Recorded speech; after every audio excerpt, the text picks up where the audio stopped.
staff at UAB and have respect for what they do. It's in front of our continue to be challenging time. So day and it's for us to be able to honor them, to have the lives we have here in America due to the sacrifice of many men and women on our behalf is we certainly want to join with many others in telling them thank you, and this is a small way we can do it, but certainly excited about being able to honor them this week.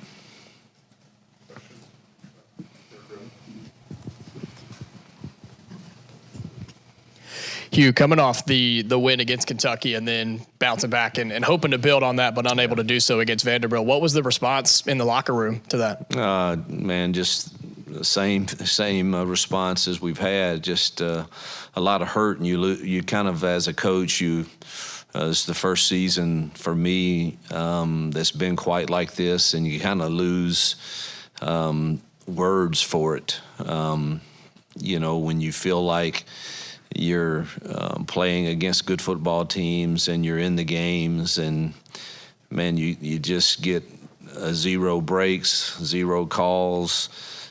You make the wrong call at the wrong time, or you don't make the play, or then give them credit too. They made plays, and that 9-minute drive was a dagger. Now, I think 3 or 4 penalties on that drive were certainly.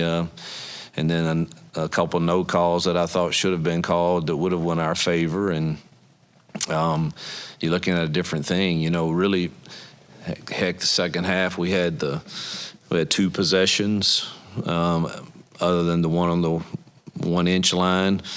And then the 2-minute drills. I mean, and that's all you had. And so that 9-minute drive was vital for them, and we assisted them in that. And that's what I mean when you're in these close games against good football teams and the margin of error is so small, we just can't seem to get out of our own way sometimes. And again, that is something we've got to get corrected as a staff and as a team. Hugh, you'd mentioned on the teleconference, I think it was Tuesday or Wednesday last week, about looking at the situation at quarterback. Talk to me about where you're standing with that right now. Well, I mean, Peyton's played solid. Now he was not able to practice last week with the shoulder, and we'll see how this week goes with that, and with the others getting the reps and kind of go from there. But when I say that, it's certainly not an indication that I don't think he has played pretty solid here as of late. So, but you start kind of thinking big picture, and that's not always the easiest thing to do because you love your players and you want what's best for all of them. That gives us the best chance to win the remaining 3 games, and obviously we'll start seeing how the health is first and foremost. Yes, you just more on the quarterbacks. Did that with Peyton out?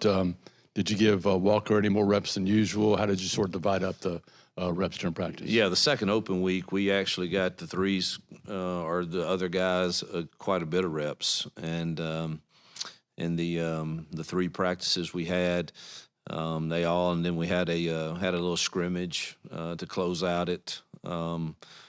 Offense versus defense, other guys that don't typically get reps, and offense won that scrimmage on a pass play from Walker to one of the young receivers, and so it was good to see them get reps. We got to Holden and Hank quite a few also.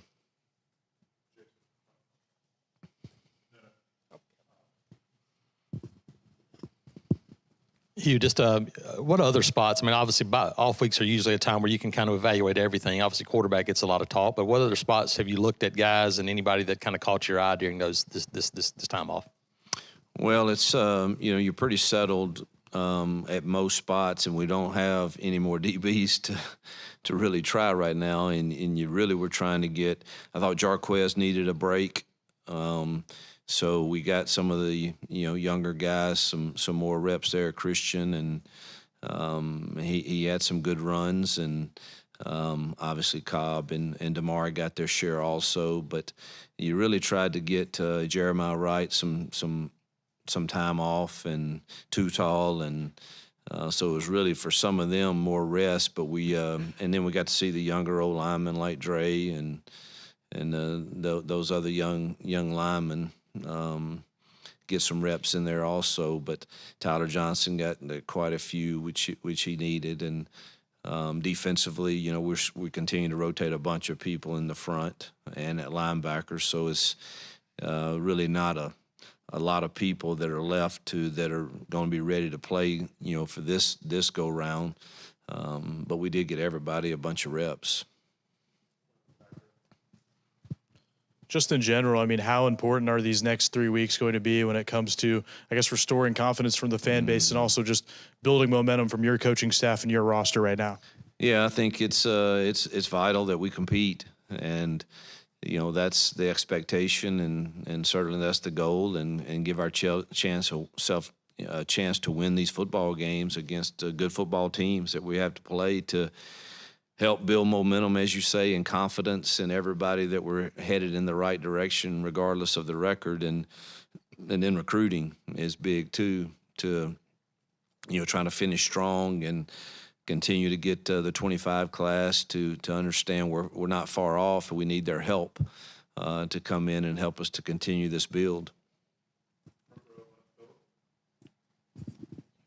You considering the offensive issues this season, can you just talk, not in depth, but briefly about how the play calling situation works between you and the two guys in the press box? Yeah, it's a combination. Obviously the game plan is done by all of us sitting in a room as to what we like on base downs and shot plays and third down and red zone, and so it's usually a mixture. Kent handles most of the third and longs, and Nix and I kind of combine on the rest of it, truthfully. And when you look at the yards per attempt and stuff, it's something that you kind of like. But the points are not coming, and it's we've been in there all morning just watching. And last week got to study a lot of other teams that are doing really well and are running the same stuff we're running, and are making plays. And we've got to, whether it's us adjusting our calls, limiting what we call, or so that our kids have confidence still at the receiver room. I think we're still young there in a lot of areas, and maybe asking a bit too much from time to time, so that they're not playing maybe as fast as they can play if they really had a great understanding of what we're doing. And so we're evaluating all of that, the calls, the number of things we're carrying, and trying to make sure that we can play fast and efficient the remaining 3 games. Hey, Coach, with Brian Vincent and this ULM team coming in, he obviously took UAB to a bowl game. They didn't give him an opportunity to continue there. He kind of had a chip on his shoulder. He goes to UL Monroe, and he's really turned that program around, has some buy-in from those guys. What have been the coaching points and the lessons you're going to tell this team this week about not taking this ULM team lightly? Well, we don't take anyone lightly from a staff's perspective, and I hope that our team certainly won't. We should have learned enough lessons about that over the course of time here. So this is a good football team that plays really hard and has good scheme and good coaches and enough players that scare you. So I think it's 22 he's a really, really good player. And then defensively, always in the state of Louisiana, there's a bunch of athletes, always, and they've got their share on that team for sure. And Coach Vincent, again, I'm impressed with the job that he's done both when he was at UAB and now at ULM. So we can't overlook them for sure. Hugh, we saw Alex not available again for this last game after making a return. How is he doing right now? I haven't gotten the report from today. I don't know if we let him off Saturday and Sunday, so but it was still a struggle as of last Friday, and he could not practice. So I'm not quite sure exactly where that stands as of this week right now.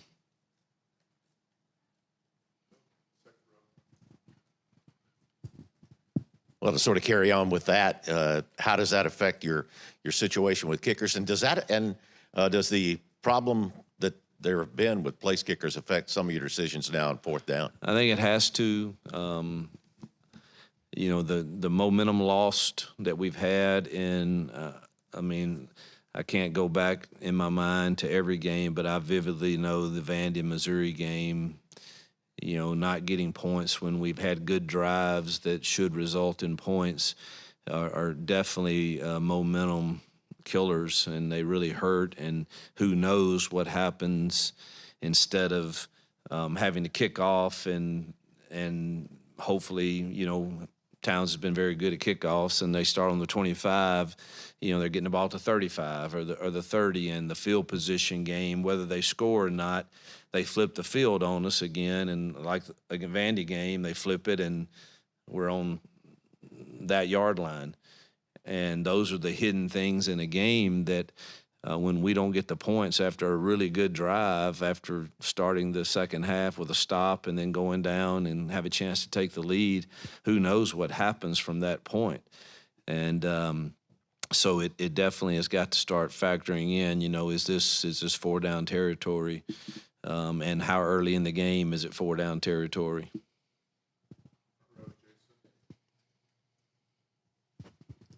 You just talked about field position. You guys have been backed up a bunch. How difficult does that obviously make it as a play caller? And then does that make it more important to try to find some of those explosive plays because 14, 15 play drives are hard to come by. Yeah, you're just not. All you're trying to do when you get it back there is, man, can we just get it out where we don't give them the ball in the plus 50? And that's not an easy task when you're backed up there. You worry about holding calls. If you're going to throw it, you worry about, what kind of run can we protect both edges to be sure we get it out. And it's just not an easy deal. And it certainly seems like we've had more than our share of the backed up opportunities. We've done okay some, and then some you haven't, and the field immediately gets flipped on you and usually results in points for the other team. So hopefully, we're through with our backed up experiences maybe, but some of it's been, us with a penalty on special teams. Others been, again, we miss a field goal and they get 2 first downs and they're able to hit their sky punts, and they've executed them very, very well against us, it seems. And, hopefully though we've had enough of those experiences that maybe they're through for the year. But it's no fun being a play caller at the 1 yard line. You mentioned kind of evaluating the big picture at quarterback and where you guys could go from there. Are there any other positions where, you guys are maybe starting to give some more reps to some younger players where I guess there aren't already young players? No, I think we're already playing them all.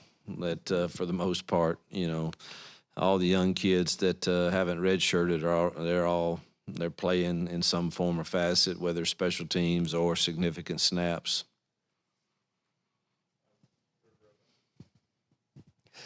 You've talked to us just so much about all the new challenges in this day and age of college football, where you have to do so much of recruiting your roster and managing that as the end of the season nears. When does that really start to ramp up to keep the guys here, plus you're recruiting elsewhere? Yeah, it's already started.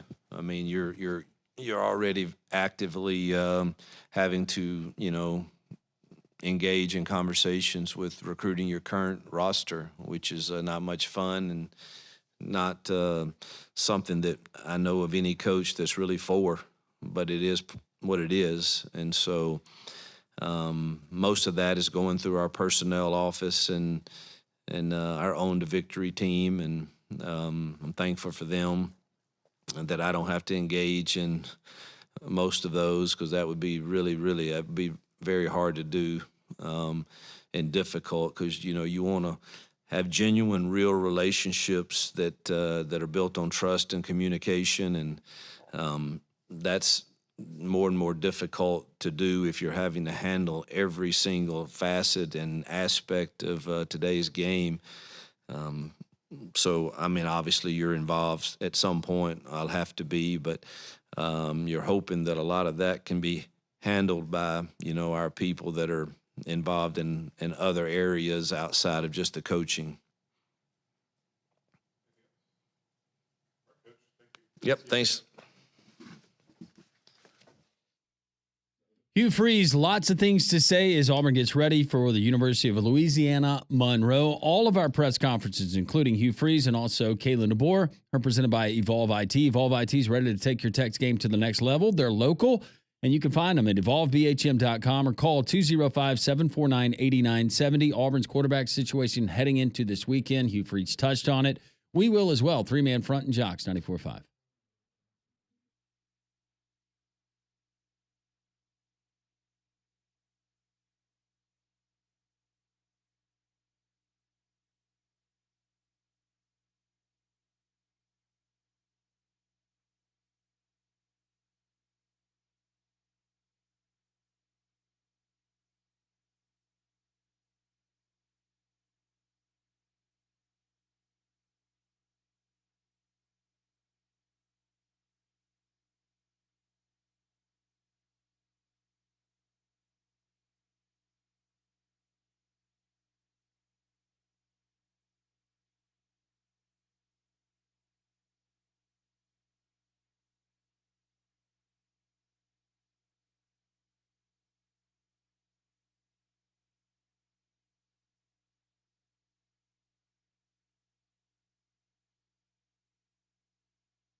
$11:24, three-man front here on Reaction Monday, 205-834-9450. A lot of your texts that we'll get to, phone calls as well. We just heard from Hugh Freeze, his weekly press conference. Kalen DeBoer recapping the win over LSU and looking ahead, that coming up at noon as well. If you're looking to upgrade and enhance your outdoor living area and landscape, our friends at Second Generation Masonry, that's the team for beautifying any area. Their expert team crafts durable brick, concrete, and elegant stone creations that elevate any space, from fire pits and outdoor fireplace, just in time for the wintertime. Landscape steps, garden walls, stone patios, and walkways to custom driveways. These are your guys. Take your outdoor living area to the next level. Check out Second Generation Masonry. Get the free quote today. The completed project's right there at the website at secondgenerationmasonry.com. And make sure you tell them Landrum from 3-Man Front sent you. So you just heard Hugh Freeze. He said Auburn quarterback Peyton Thorne did not practice last week due to a shoulder injury suffered against Vanderbilt. Freeze said that all 3 backup quarterbacks got significant reps during last week's bye week, including a scrimmage setting. Now, Thorne is completing 63% of his passes this year, 1,800 yards, 13 touchdowns, 7 picks. Auburn has the SEC's 8th passing offense by yardage this season, but is just number 114 nationally in points per drive. Freeze also mentioned that Auburn kicker Alex McPherson continued to miss practice time last week. He returned for 1 game against Kentucky, but was unavailable the next week against Vandy. Freeze also mentioned that you're already having to engage in active conversations to recruit your current roster, which isn't very fun, and I don't know any coach that's for it. End of quote. No. I mean, even the teams that are rolling right now, I think, probably Kurt Cignetti having to do that with some guys. It's just what the reality. Whether you're a bad football team, whether you're a good football team, that's NIL affects everyone. I'm not going to say the same, but if you're a power conference school, yeah, those are things that you're having to do. I was about to say, and as rough as it's been for Auburn this year, they're having the same things at Alabama and Georgia and Texas right now, right? It's everybody's going through the same thing. And as we know last year, even when you're winning at a high level, sometimes people are still asking for more. So the big one over the weekend, besides Alabama knocking off LSU, was the Ole Miss Rebels winning against Georgia 25-10. It was the largest crowd ever to watch a game in the state of Mississippi. Over 68,000 in attendance. Carson Beck, 12 interceptions in his last 6 games. That's most in a span in the SEC since Matt Corral did it in 2020. The last time a Georgia quarterback did it was back in 1996, and guess who did it? The current offensive coordinator at Georgia, Mike Bobo. I don't know if that's something that the Georgia fans want to hear. No, they probably don't. Mike Bobo's and they go, man, I've seen this story before. Oh, yeah, it was me. It was me. I was the one that did it. Ole Miss defense, money well spent. They had 5 sacks. They've got 47 this season. Good for Pete Golding. They forced 3 turnovers. Georgia had 245 yards of offense, the fewest since 2017. The Bulldogs, 11 turnovers in 4 games. It was the first loss by Georgia in 52 games against a team not named Alabama. Florida was the last team to beat Georgia. That was not Alabama. That was back in 2020. Georgia has lost 2 regular season games for the first time in a non-COVID season since 2016. That was Kirby Smart's first year between the hedges. This is what, if I'm on the committee and I'm looking at Ole Miss, okay? Granted, you got the ugly loss at Kentucky, and now I don't know how good that LSU loss is going to look one way or another based on the way LSU is going to finish the season. But all 8 of the wins by the Rebels have been by 12-plus points. That's impressive when you start diving into the analytics. The win ties for the highest-ranked AP win in school history.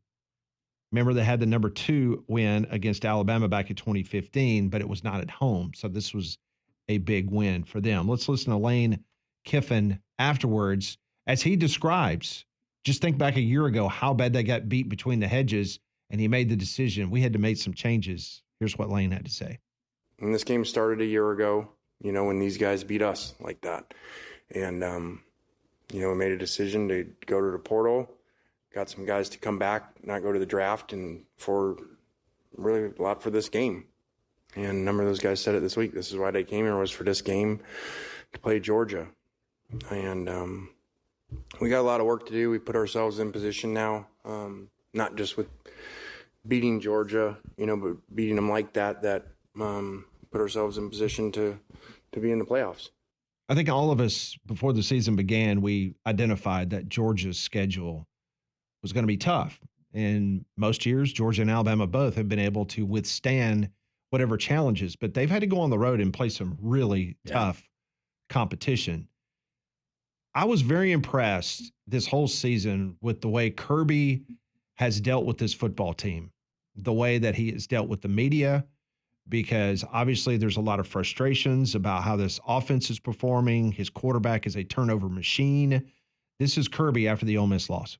It's on to the next. I mean, welcome to the SEC, baby. I mean, I said when the season started that it was going to be the toughest schedule we've ever had in the SEC, with the addition of the Texas game on top of all the others we had to play, and it's extremely tough. It's difficult. I mean, the outlook of going to those 4 road games, the Kentucky, the Texas, the Alabama, and this one, we knew it was going to be really tough. And as you go through the season, you get injuries. I mean, they got injuries too. Everybody's got injuries. It just makes it tough, and it's tough. But you know what? Our future's in front of us. We got a big game next week. We got to go out and we got to find a way to execute at a higher level. This is why it impresses me, is because he has obviously wrapped his arm around the fact that this now is NFL light, which means 12 teams are going to make a playoff. You can't explode and go crazy if you lose 1 game. Even if you lose 2 games, you're still in the fight. And he's not throwing the baby out with the bathwater. No. I mean, he's, and that's the way that all of them have to react now in these games. And the biggest difference this year, the schedule, number one, they've been tested a lot more than they have in years past. But the defense isn't as dominant as it's been in the past. And right now, it's mediocre at best with the offensive side of the ball. And missing dynamic players like Brock Bowers, who can make you look good even when you're bad. Ladd McConkey. That's the biggest difference in this Georgia team this year, in addition to the schedule that I mentioned, and then the defensive side of the ball and having some of those injuries, albeit you've had to deal with. But they, at times, even in wins, have looked very middle of the road. Yeah, I mean, they remind me, to be completely honest, they remind me of Alabama the last couple of years. But they don't have Bryce Young or Jalen Milroe to kind of save the day when push comes to shove, because that was the big criticism for Alabama the last few years. The defense has been fine, but it hasn't been elite, and you didn't really have any elite playmakers on the outside. And now you pair that with a little bit of a subpar running game, and, it all falls on Carson Beck. And as you've seen, there's only so much that he can do, and now he's turnover prone. So it's, this is just how it goes in the SEC now. Like Pat was saying, you're not going to have the best guys every single year anymore. There is still a ton to play for. You're playing for a shot in the college football playoffs, and Georgia's still going to be there tomorrow night.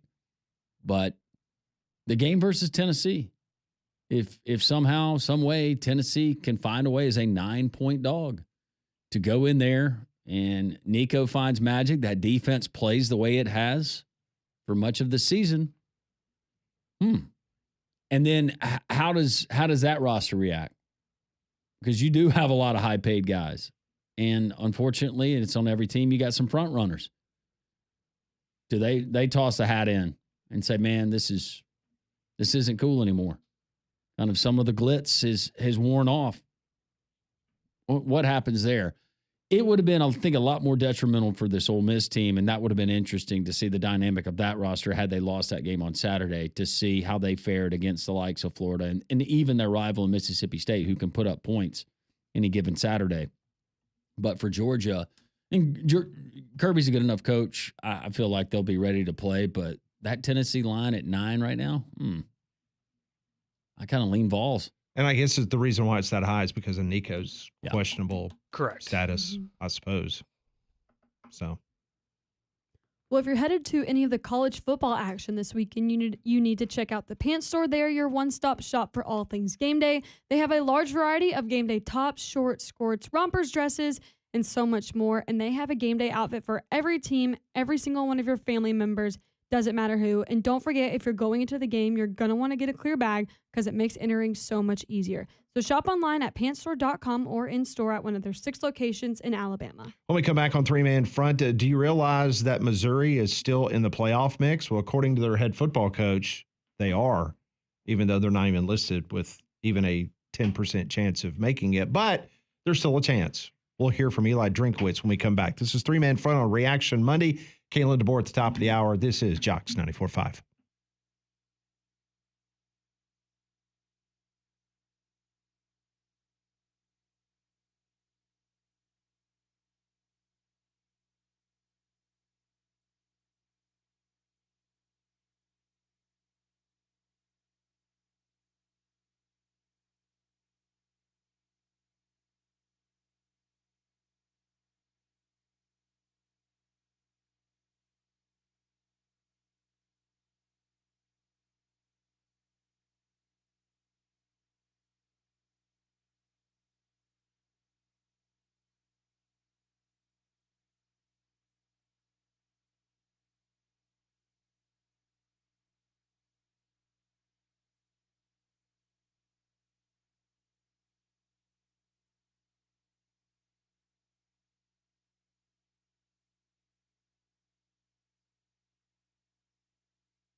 $11:38 here, three-man front, Jocks 94.5. We'll get to your phone calls, reaction Monday, talking Ole Miss, their huge win in Oxford on Saturday over the Georgia Bulldogs. Alabama's just beat down of LSU. Let's call it what it was. It was an absolute beat down inside of Tiger Stadium, live Tiger.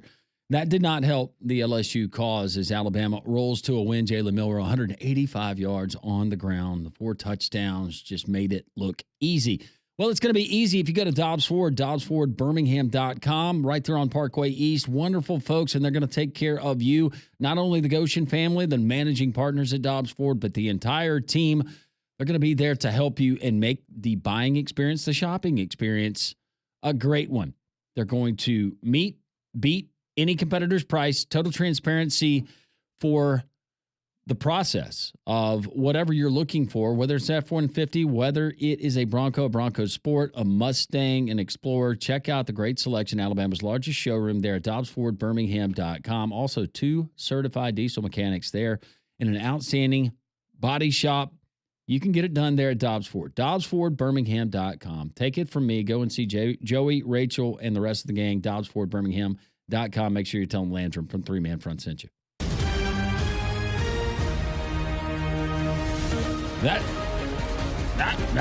That sound means there's breaking news here on the show. Molly Robinson, front and center. Molly, what is the breaking news? I have news coming out of Lincoln, Nebraska involving Pat and Landrum's favorite human on the planet. Matt Rule?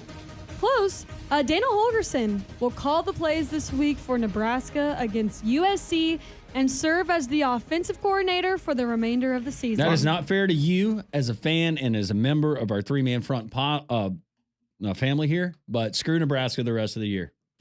I can't pull for that guy. Would you please do whatever you can, because you're going to be in Los Angeles this weekend. You're going to be at the game. I will. Would you please go up to him and say that Landrum wants a rematch? Okay. I'll see what I can do. I can get him a 3 Man Front t-shirt. He loves Birmingham. A rematch. I'll get him a Beham shirt. Just tell him that that guy looks like a grown man sneezed him out. Well, maybe next year you'll make it to a bowl game, Molly, because I think that ship has sailed for the rest of this season, if this is the direction you're going in. Yeah. Not a good look. Not a good look, no. At least make him wear a hat. I'm sure he will. Back to the phones we go. 1-800-239-WJOX. Disappointed in your school. Yeah. You should be as well. I hope he's at least better than Satterfield. Let's go to the phones. Golly, that just brought me down. Me too. Beham Dog, what's up?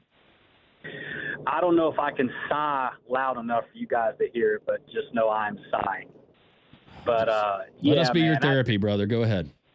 Yeah. I guess I'll go home and have 3 Mystic Waters. That might do me good today. Hey, I don't know. I don't blame Carson back. I mean, he's played bad, but you know, when he's pushed the ball down the field and forced things that his turnovers, we've won those games. And he was on record saying he was just going to play and take what the defense gave him, and we lost. So I don't put all this on, but this is coaching. This falls back on coaching. The mentality of the team has changed. I don't want Kirby fired by any means. That'd be stupid. But this falls back on Kirby. This falls back on Bobo. And I'm not sold on Glenn Schumann. Is he a good DC? Absolutely. But he's not elite, and we're used to elite DCs. And we're going through what Bama's going through, or what Bama went through with the changing of coordinators. And you either rebound from this and you go out and find the guys that can make things happen, or you fold. But yeah, this we can't run the football. We can't catch the football. We can't block people. So this ain't on Carson back. And I'll say this, man, that the picture that was blown up of him smiling on the sideline was so blown out of proportion. I watch every single second of Georgia football, and then I go back and I rewatch it 2 or 3 more times, like Kirby's asking me for advice. He was visibly upset, and it wasn't but a second that Jaden Rashada had made him laugh, and that's the screenshot people took. And I'm going to leave with this right here, guys, and I'll listen because I'm pretty frustrated. I don't see us beating Tennessee. I don't know why the line is what it is. I just don't see us beating Tennessee. We are a lost football team. Beham Dog, real quick before you go, what was the deal with the Georgia player Jake Pope that started his career at Alabama dancing with the Ole Miss fans? What? You know, I heard that. I haven't seen that. I haven't actually seen the video yet. I actually looked on 3, and the post has been removed. So this is news to me. I've heard it, but I haven't seen it. So, no, I have no idea. I'm sure I'll get more insight when I go to the page. I just went to it. I mean, if it's an Ole Miss co-ed, why would you blame him? And it's still there. But okay, yeah. On the 3 dog. Is it an Ole Miss co-ed? Is it a chick or is it a dude? Yeah. I hope it's not a chick because that doesn't look. Know, man. Is it a good look? No. It's not a girl. It's not? Okay. I couldn't see. 20, 21-year-old kids that really don't here's what's changed, man. Here's what's changed. The players, yes, NIL has changed these players to what we're used to. But here's what else has changed. The common fan has changed too. We're soft. We're soft as fans that we pick out things like Kalen DeBoer wearing a T-shirt, or a 22, 23-year-old kid having fun in college or smiling on the sidelines. And we blow it so out of proportion through social media. It's not the players that's just changed. College football in general has changed, and the average fan base has changed. And I'll hang up and listen to what you guys saw. But I'm hurt this morning, guys, but I don't see us beating Tennessee. So go Dogs. All right, buddy. Thank you. Come and see us tomorrow. And go get you some mysticbeverage.com, one of those mystic waters. Try to help yourself. Go ahead, Conrad. You want to add something? No, he just sent something. Look at your phone. Yeah, you should look at it was just one of the pictures of Carson Beck on the sideline during the game. Let's go. Might be an ice age there in Athens. Has the Cavenger twins, have they released a statement? Not that I've seen. I have not seen one yet. I did see a meme of like a car being repossessed. Oh yeah, Did you see that Lamborghini one? getting put on the tow truck. Yeah.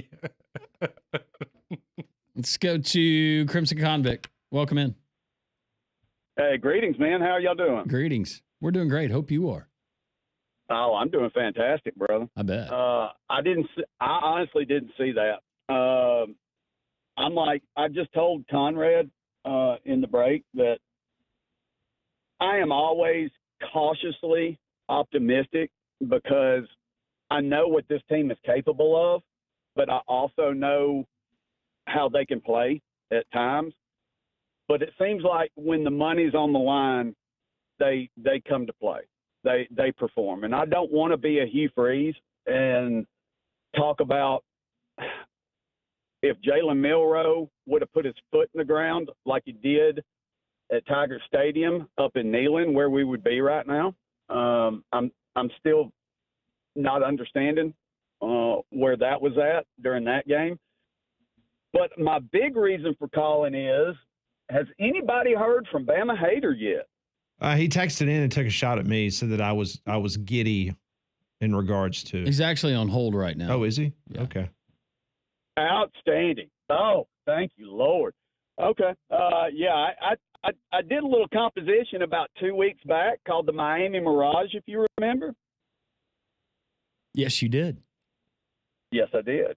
And I'm going to tell you something, man. They may be staring at another loss before they get out of this thing. I know they're not going to play anybody of substance, but I'm real interested. Matter of fact, let me get the hell off the phone. Y'all get to him. I want to hear what he's got to say. All right, we'll get to him momentarily. I do want to say that Kirby Smart, this is for Beham Dog, he has just responded to the viral video of Jake Pope post-game. This is exactly what Kirby Smart said. What an idiot. Just stupid. I didn't see it until today. He's embarrassed about it. He's upset about it. That's obviously a childhood friend of his. They grew up and played with at Buford.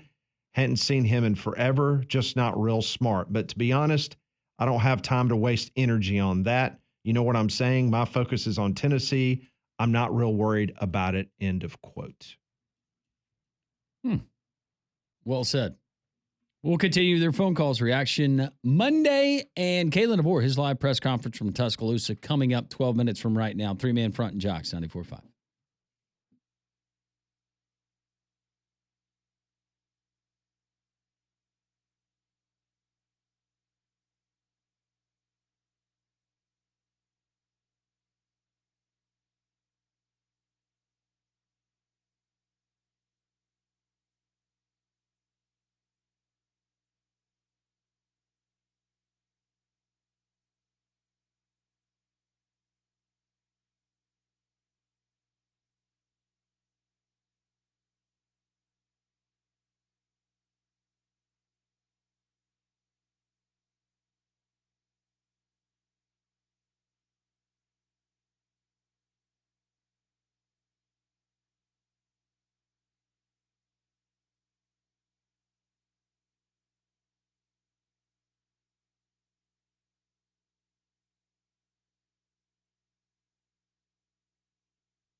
11:52, 3-man front. Jocks 94.5.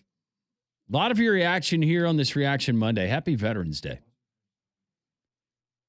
to all the men and women who have bravely served this country. We appreciate that. From daily exercisers and youth athletes to elite professionals, UAB Sports and Exercise Medicine treats everyone with the same level of exceptional care with board-certified professionals, state-of-the-art imaging and injury prevention programs. Their comprehensive team is here to keep you in the game. Visit uabmedicine.org/sports or call 205-930-8339 to make an appointment. UAB Sports and Exercise Medicine, knowledge moving medicine forward. We'll continue with their phone calls. People have been asking for him. Here he is. Bama Hater. Happy Veterans Day, Bama Hater, first and foremost. Hey, man, thank you. And to all of the other vets out there today, man, happy Veterans Day.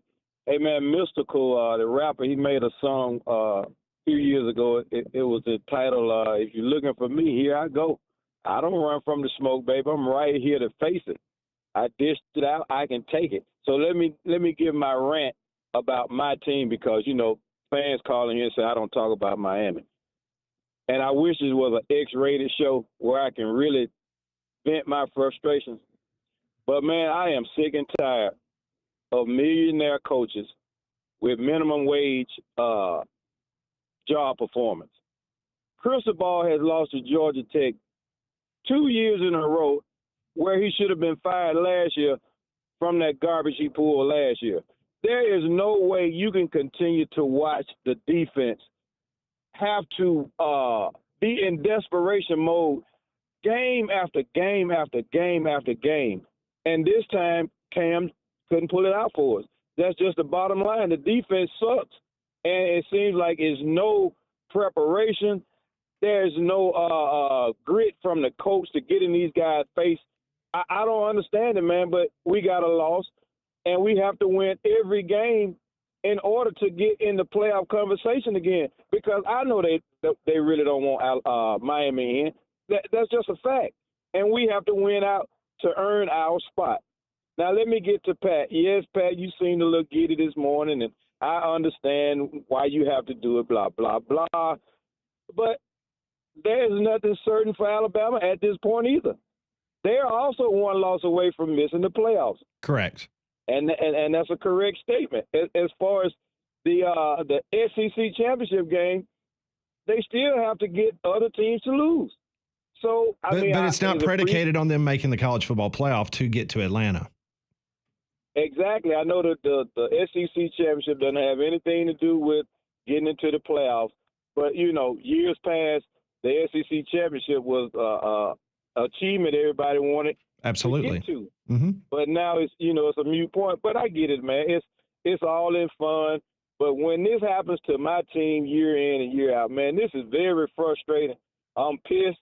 But I got to sit here and take this smoke because I dished it out. Well, let me just hold up just for 1 second, Bama Hater, because and I'm not just saying this because you're on the phone. I mean, I'm just looking at the numbers.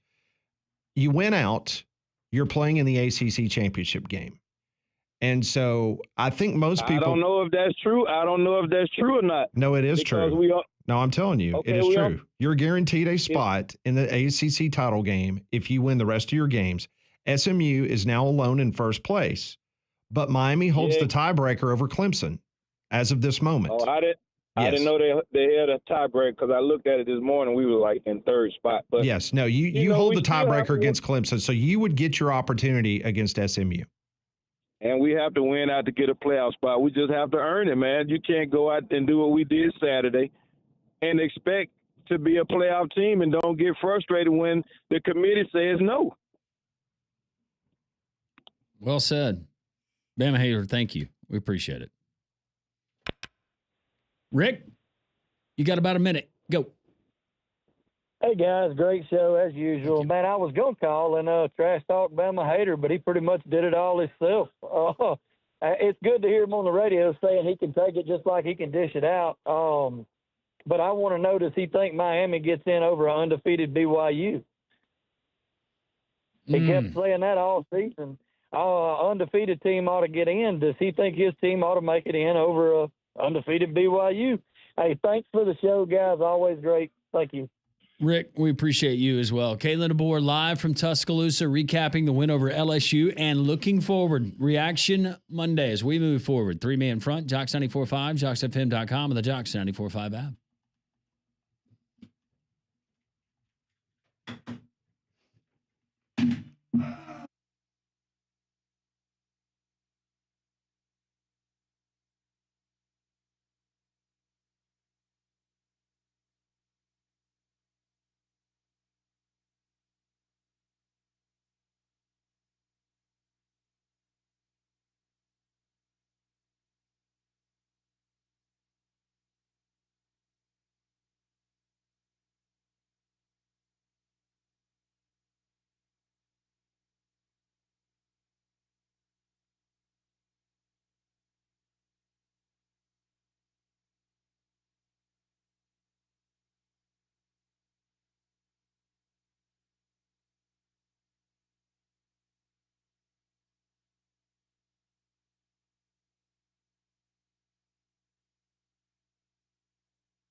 It is 12 noon on this Reaction Monday. Welcome into 3-Man Front. Pat Smith, Landrum Roberts, Conrad Van Order, and Molly Robinson with you until 2 o'clock. Let's go down to Tuscaloosa, Alabama. Head coach Kalen DeBoer at the mic, coming off the big victory over LSU. Good morning. And with it being Veterans Day, I just do want to say a quick thank you to those that have served, those that continue to serve, give us the freedoms that we have. So appreciate all the veterans. And then I think the next thing, just with injuries, I think Kane maybe alluded to it, but with Q's injury, it's certainly determined now that he'll be out for the remainder of the year. Unfortunately, just a special person in every way. You hate to see a guy who pours so much into it, go through what he's going through. And he just, the one thing when I think about Q, it's not just what he does on the field, but pre-practice, he is mentoring, doing things for other guys. And, it's just he cares so much about the team. He cares so much about just this place. And that's just something that sticks out on top of what you see on game days. And so just a great person. He's poured a lot into this place. And then I think recapping LSU, just proud of the way the guys prepared, proud of the way that they started, the confidence that they showed early on led to the production, led to us playing our most complete game, offense, defense, special teams, always areas that we can continue to improve. Probably the biggest thing that I saw is just our kickoff team, which has been rock solid. on top of it all season long. One of the best in the country. I put them up against anyone. Just having some times where we lapsed there, and a couple new looks that we needed to adjust better and quickly too. So just that was one area where we need to be better. But moving forward to Mercer, extremely high quality football team, and us handling success coming off of a game or games that we've had here. It's important for us to do the right things as far as knowing no points carry over from last week. Nothing as far as our stops carry over. We've got a team that's coming in 9-1, very confident team, pretty much lead their league in but most statistical categories on both sides of the ball. And so just, want to make sure we continue to do what we've been doing to take the steps in moving forward as a football program. Thanks, Coach. We'll start with Charlie here on the right. Yeah, Coach Kane kind of alluded to it, but Keanu Coote wasn't with you guys last week, and he kind of said he wouldn't be here this week. Do you have an update just where his status stands? Mm-hmm. Yeah, he wasn't with us, and he's suspended right now, and so not gonna get into length or anything like that, but he won't be with us this weekend. Nick, on the right. Yeah, Kalen, what types of, pre-snap adjustments did you guys make from previous road games for this game, specifically with making sure that clean snap, timing is right, making sure noise didn't affect things? We did a little bit with just the procedure, a little bit of adjustment on just communication there. But it's stuff that it's just, we had done it that way. We've done it both ways, different places I've been. Feel good about both procedures.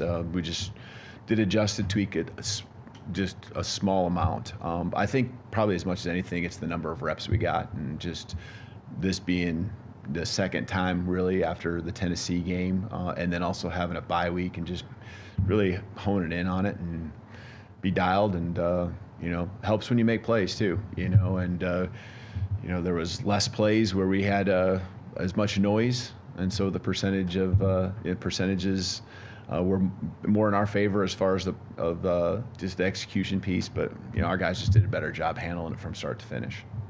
Go to far left to Chase.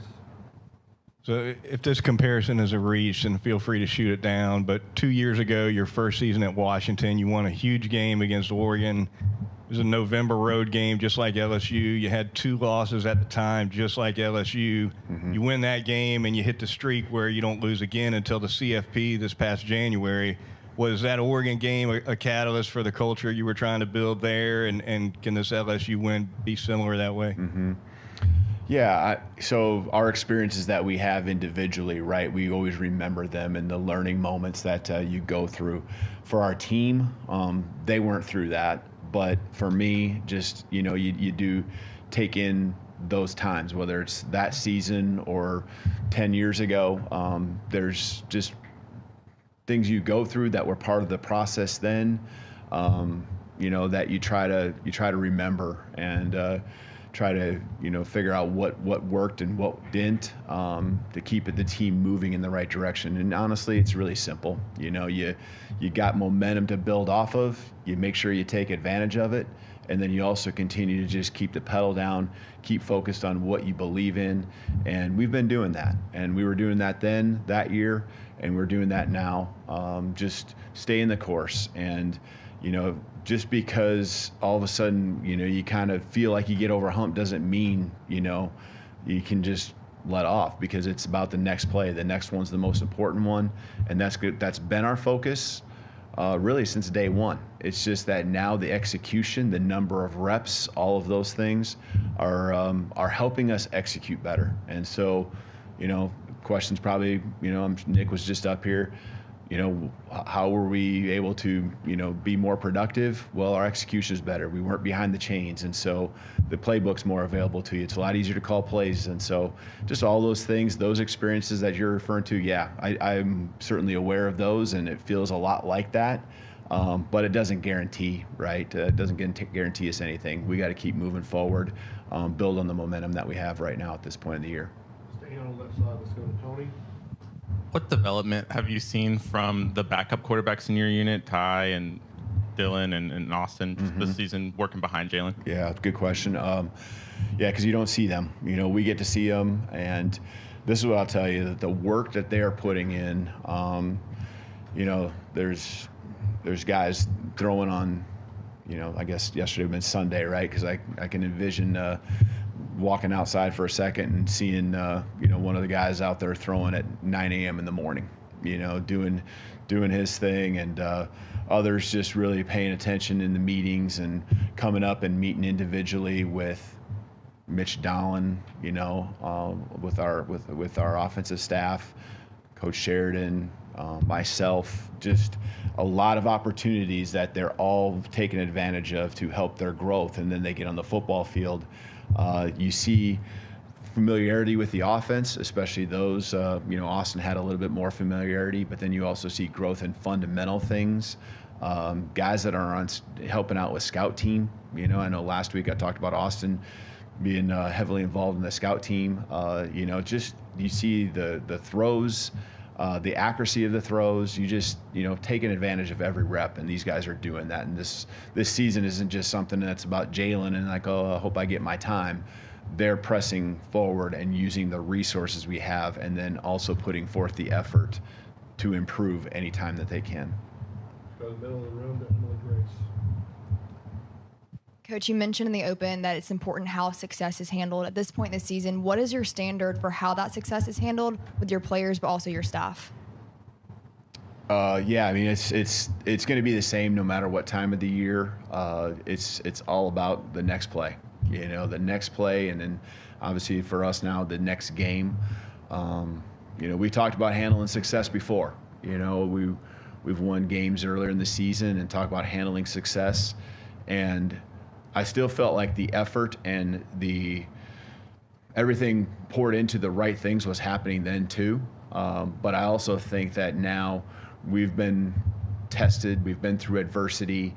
We're a little more, we've been through the battles together, and I think we understand better who we are, but we also understand better, what we can do. And we're honing in on what our strengths are. We've continued to really focus on the weaknesses and areas that people maybe perceive as ways to get after us on both sides of the ball. And so, I think that's the whole key, is handling success is one thing, but our just continual development and growth and improvement, that's a big deal for us right now. And that's what's happened over the last 3 or 4 weeks, is that's finally coming to fruition.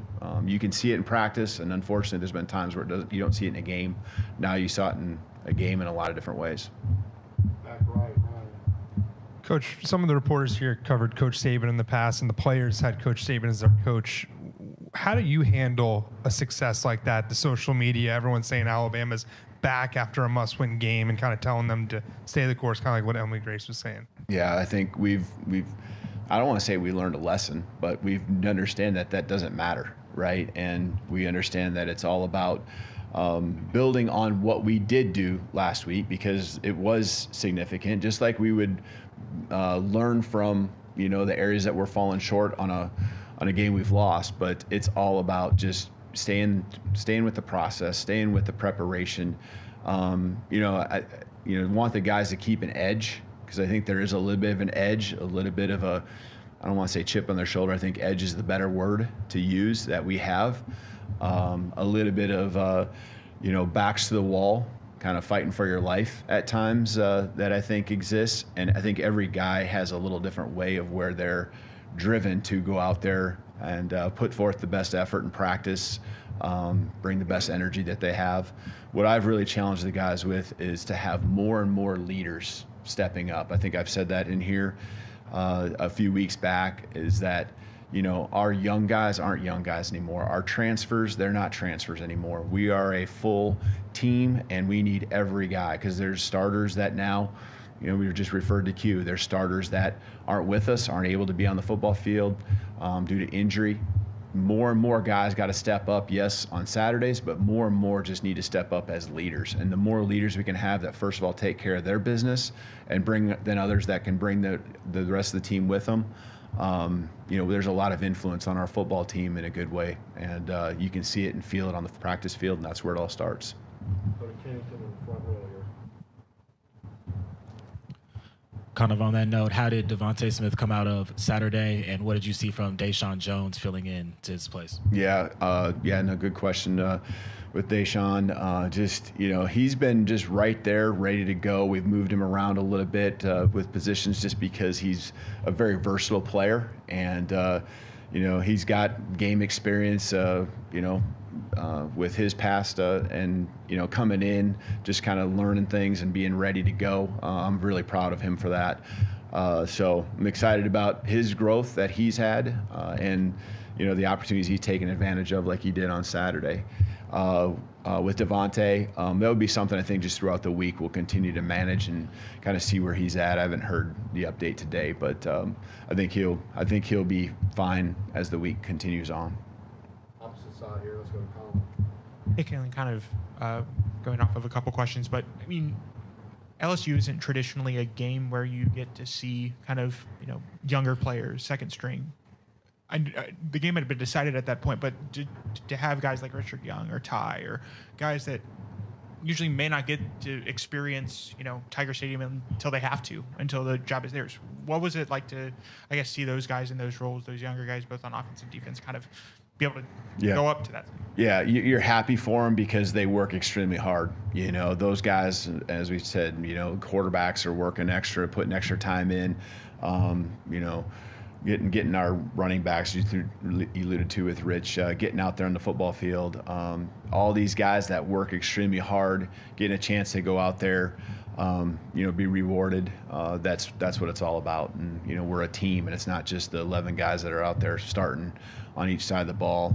So I'm happy for them, and glad that we executed well enough to where we were in that spot to where those guys get a chance to go out and perform. And when they get their moment, they're taking advantage of it. They've done it a number of times throughout the year. Okay, we got time for a couple more questions, starting with Jack here. Hey, Kalen, you talked about leadership. Obviously, Tyler Booker's gotten a lot of praise in that regard. How big has he been? And when you think back to when you first arrived, how big was he at that time just to have some stabilization with the players as you kind of got settled in? Yeah, there's been a number of leaders on our team that have really, since day one, been critical for us. The questions about Book, I can't give him enough praise. And I can say this because I know he handles it, and he can handle it well, and it's not something that goes to his head. He is so passionate about this place. He's so passionate about being the best he can be. He's got a resiliency, I think, and just, that has helped us as a team also have that, level of response to adversity that's been positive. He just keeps pushing. He's got respect amongst his teammates at the highest level. From a leadership standpoint, he's vocal, but obviously leads by example all at the same time. And the combination, he might be one of the best leaders I've ever been around. And so I know that's saying a lot because I've been around a lot of really good ones. And, when you put those guys in that category, he's really special. And it's because he takes care of his business, 100% of the time. And he's pushing others to make sure that they're their best too. And I think that's what great leaders do, is they bring the best out of everyone else around them. All right, we'll finish up here on the back line. You've now had a blowout and a shutout over ranked opponents. What does that mean in terms of making a statement? Yeah, I like the progress we've had, and every week's a new challenge in different ways. Last week, with the passing game and kind of the way that we felt we knew they would attack us, rising to the challenge, was big. And the shutout the week before happened as a combination of stopping both the run and the pass, different quarterbacks in and out. But that's progress. Like, there's steps forward. There's confidence that continues to build, a trust that happens between the front and the back halves. I really like the demeanor that they bring, and it all starts with what their demeanor is going to be tomorrow morning, Tuesday, when we step on the football field. That's really the demeanor that you want and that we've had, that needs to continue for us to do the same thing this Saturday that we did last Saturday. And so, again, when that mindset's where it needs to be and the work's done, each and every day. That trust, that belief, it just continues to build. And you can see that with our defense. All right. Thank you, Coach. Thank you. Roll Tide. That is Kalen DeBoer from Tuscaloosa, Alabama. Bama coming off the big win against LSU. We will go over some of the things that he just told us. There was an announcement during the press conference that Oklahoma and Alabama, Conrad, get ready. It's a night game. It is a 6:30 kickoff from Norman, Oklahoma. It will air on ABC television. So that will be the primetime game of the night coming up on Saturday, November the 23rd, as Oklahoma and Alabama will get together for only the 7th time all time between these two schools. Oklahoma has a 3-2-1 record against Alabama lifetime. So that game will come up on November 23rd at 6:30. It is Black Friday all month long at Courtesy GMC. Save up to $15,000 off MSRP on remaining 2024 GMC Sierras in stock. These trucks are very desirable elevation premium with the X31 four-wheel drive off-road package, leather, sunroof, heated seats, multi-pro tailgate spray and liner from the factory. Absolutely loaded. That is $15,000 off MSRP right there at Courtesy GMC in Trussville. They also have $9,000 off MSRP on 2024 Yukons and Yukon XLs. Go to their website. Check them out, courtesybirmingham.com, or go by and see them right off of I-459 exit 32 in Trussville. That is Courtesy GMC. More three-man front on this Reaction Monday. Jocks 94.5.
It is 12:22. Jocks 94.5 on this Reaction Monday. Coach Bill Clark will join us at 1 o'clock, get his review, his thoughts over a very interesting weekend in college football. You just heard Kalen DeBoer. Couple of notes from the press conference. Fourth-year Alabama linebacker Keanu Coate is suspended, DeBoer said today, not getting into length or anything like that, but won't be with us this weekend, DeBoer said. Coate was not in uniform for Saturday's game at LSU. He had been dressed in the previous 8 games this season, appearing in 7 games except for the Tennessee game. Coate made a season-high 3 tackles at Wisconsin, recorded a half sack against Georgia, and a fumble recovery against South Carolina. I've checked with a couple of people in Tuscaloosa, and I believe that it was a volunteer absence from the team last week, which that would potentially obviously be a suspension if you were not excused and you walked away from the team for a short period of time. So by him being suspended, you just wonder if they're trying to potentially work out whatever issues there may be and have him come back. Because this would be what, second defensive player besides Jaheim Otis that's entered the transfer portal during the season? And based on the fact that Q Robinson is out for the season, he would have an opportunity, you would think. Yes. So originally, I was looking back at Coate's bio. I had forgotten he originally was committed to LSU and then flipped to Alabama. Yes, he did. Kalen DeBoer also was asked about Devontae Smith's injury. Quoting DeBoer, throughout the week, we'll continue to manage. We'll have to see where he's at. I think he'll be fine as the week continues on. So that is good news. And Jaden Roberts' mom posted on social media that he's fine as well. So that's, I like that she's been very reliable for him this year. Very much so. Matter of fact, she was the one that broke the news that her son had surgery at the beginning of the season. That is true. So those are some of the things that he brought up during his press conference today. I do want to throw out one scenario that, and Landrum and I were just talking about this, Conrad, during the commercial break. There has been an ongoing conversation over the last couple of days in regards to a 3-loss team out of the SEC championship game. What does that do? Does that hurt that team? Does that penalize that team for potentially making the college football playoff? And so I've already seen some things from East Tennessee where the Tennessee contingency is not very happy with the thought of, let's say that Alabama makes it to the SEC championship game against Texas or Texas A&M, and then they lose the championship game. So Bama falls to 10-3, and they potentially could get in over a 10-2. Tennessee that beat them head to head. That beat them head to head. So folks, I just want to tell you, you better get ready. Because I don't know if it would be an Alabama over a Tennessee situation, but there's going to be a couple, because this conference has been so compacted at the top of the standings that any of that is potentially possible with multiple teams. And I think tomorrow's rankings are really interesting because we kind of alluded to it earlier. But what happens with Georgia, right? Because if they knock Georgia, in my opinion, as they should, behind Alabama and Ole Miss, that's a very interesting decision, because they're basically saying, hey, you can be at the top of the mountain one week and one bad loss, and you can come tumbling all the way down. But if they are not able to move, or for whatever reason they do not decide to move Georgia behind Alabama or Ole Miss, then yeah, if you're a Tennessee fan, I think you get really worried in that type of situation, because they are telling you right there that head-to-head is not the ultimate criteria for their rankings, which I think we all agree it should be.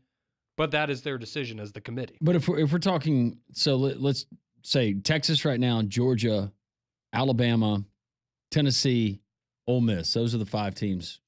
Well, Tennessee's looking at it as if they're going to beat Georgia. Sure, yeah, but those are the 5 teams that are in consideration right now. Would you guys still have Texas A&M?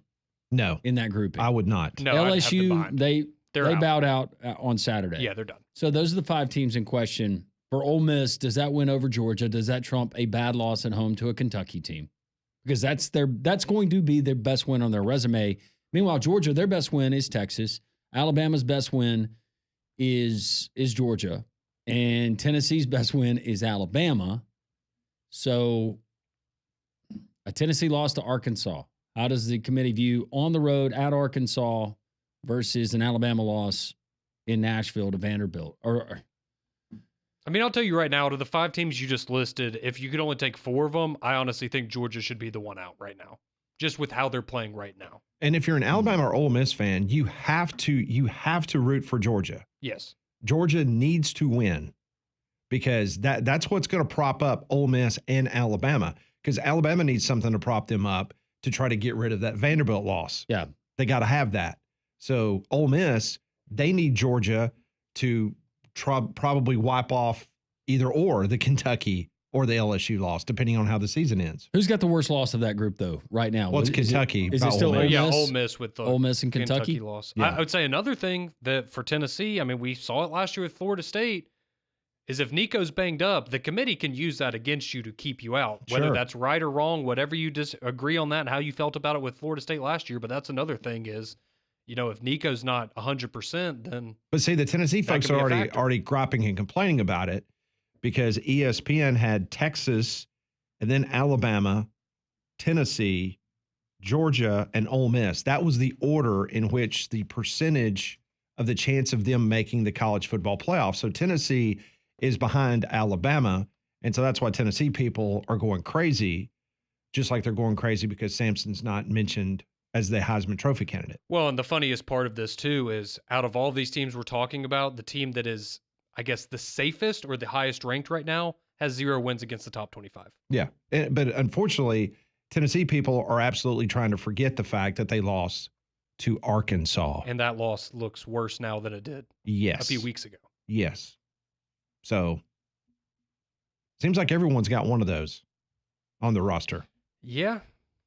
Well, take care of business this weekend, and you don't really have to worry about How it. much is game control? How much are they going to talk about game control? Because you could argue that Georgia, with a close win over Kentucky, with a game versus Mississippi State, where Mississippi State was able to put up 31 points and you won by 10, a game versus Florida, and you could make the argument that if Lagway doesn't leave, Florida could win that game. Yes, but Landrum, how would they have controlled the game against Maryland in a neutral site early in the season? These are the questions that we really need to be asked. Last time I checked, they didn't go to Morgantown. They didn't, and that's a tough place to play. Now, historically, do they have a great defense? Yes, they do.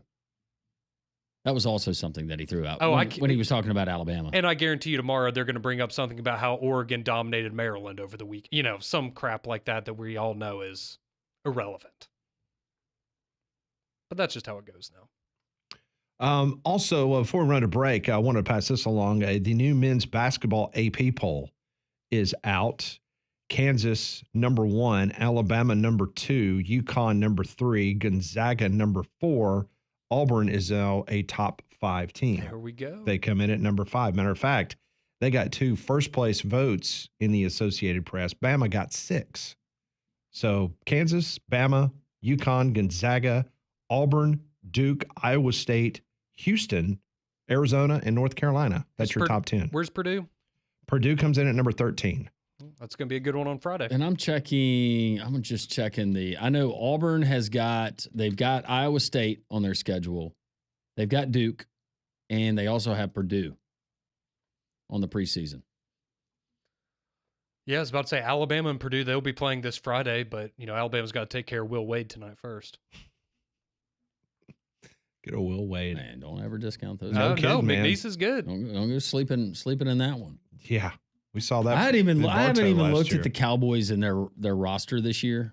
But if they still have that one guy, yeah, he was special. You better D him up. I was about to say Arkansas State gave Alabama a little bit of a game on Friday, so Even after their bus broke down. Did it break down? Got bad buses, people getting in straps on planes. Did What's it break going on? down, or were they actually fighting? And they said, we're not going another inch until y'all finish this fight. No, what's his name? Head coach. He was out trying to fix the bus. Had a belt go out on the bus. Got to do what you got to do, man. Got to get to T-Town. You got a lot of familiarity, though, with the Arkansas State staff, right? Yeah, very much so. All right, more 3-man front on this Reaction Monday. This is Jocks 94.5.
It is 12:35, Jocks 94.5 on this Reaction Monday. Courtesy GMC brings you the text line at 205-834-9450.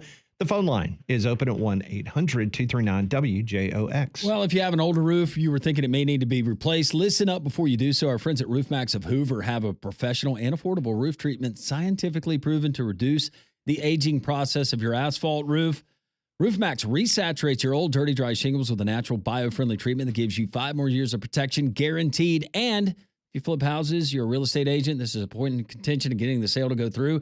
You have this where you pay pennies on the dollar as opposed to coming out of $15,000, $20,000. That's the average cost here in the U.S. of replacing a roof. Get a free roof assessment from RoofMax of Hoover.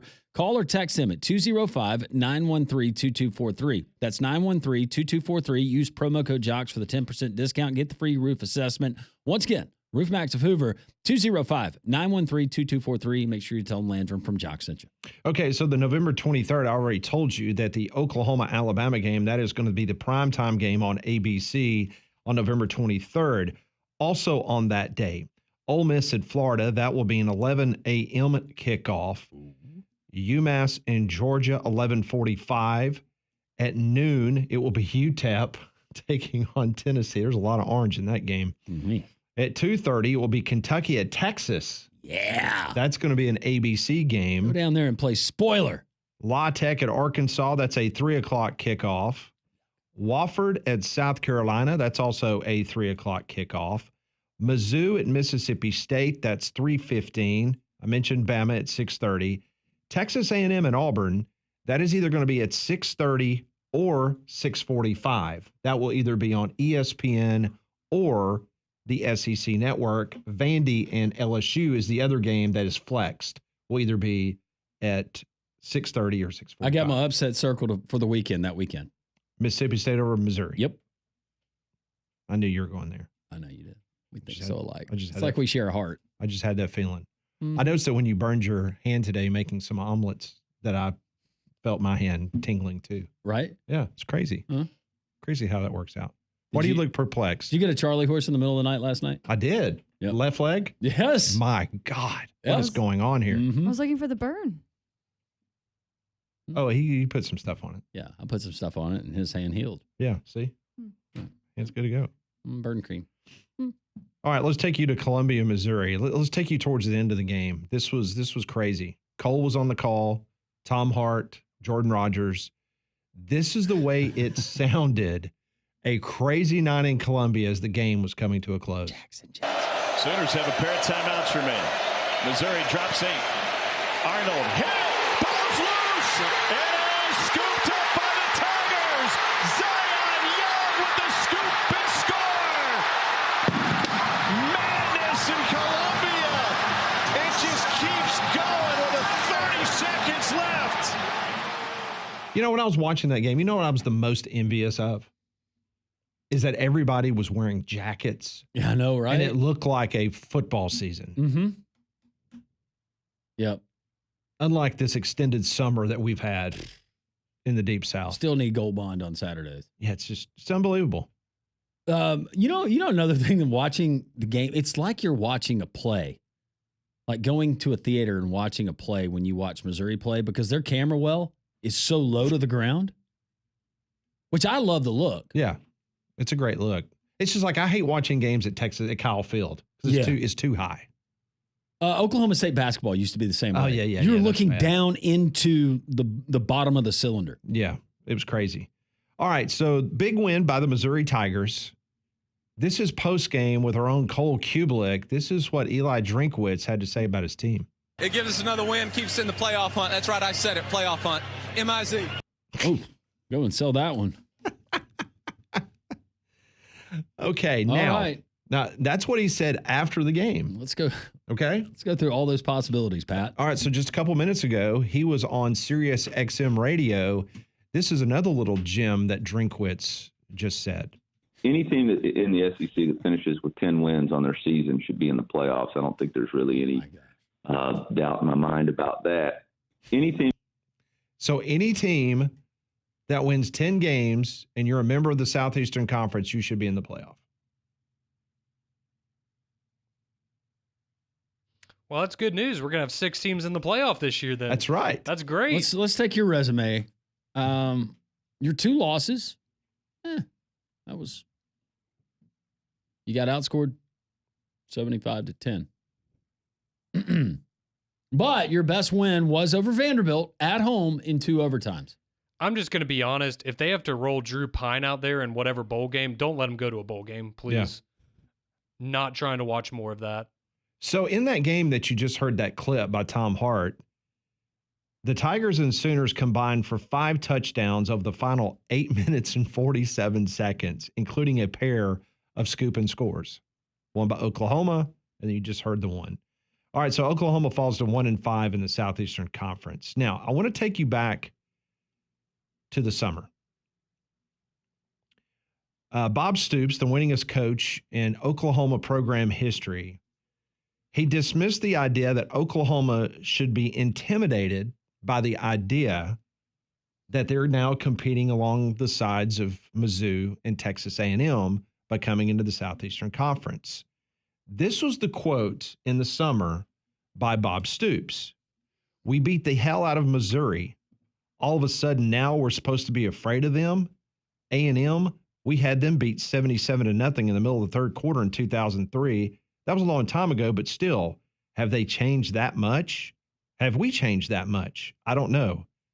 I don't think so. Now, under Bob Stoops, Oklahoma went 8-1 against Mizzou. That record includes a dominant 38-17 win over then number 1 Missouri in the 2007 Big 12 championship game. The very next year, Oklahoma also beat Mizzou in the Big 12 title game by a score of 62-21. So that's where Bob's coming from. Big Game Bob has had great success against Mizzou, but he said, we beat the hell out of Missouri. All of a sudden, we're supposed to be afraid of them? Question mark. This is Eli Drinkwitz after the game. Yeah, this will be real disappointing to Bob Stoops, but OU doesn't always whip Missouri's ass anymore. So with that, I'll open up for questions. Felt pretty good.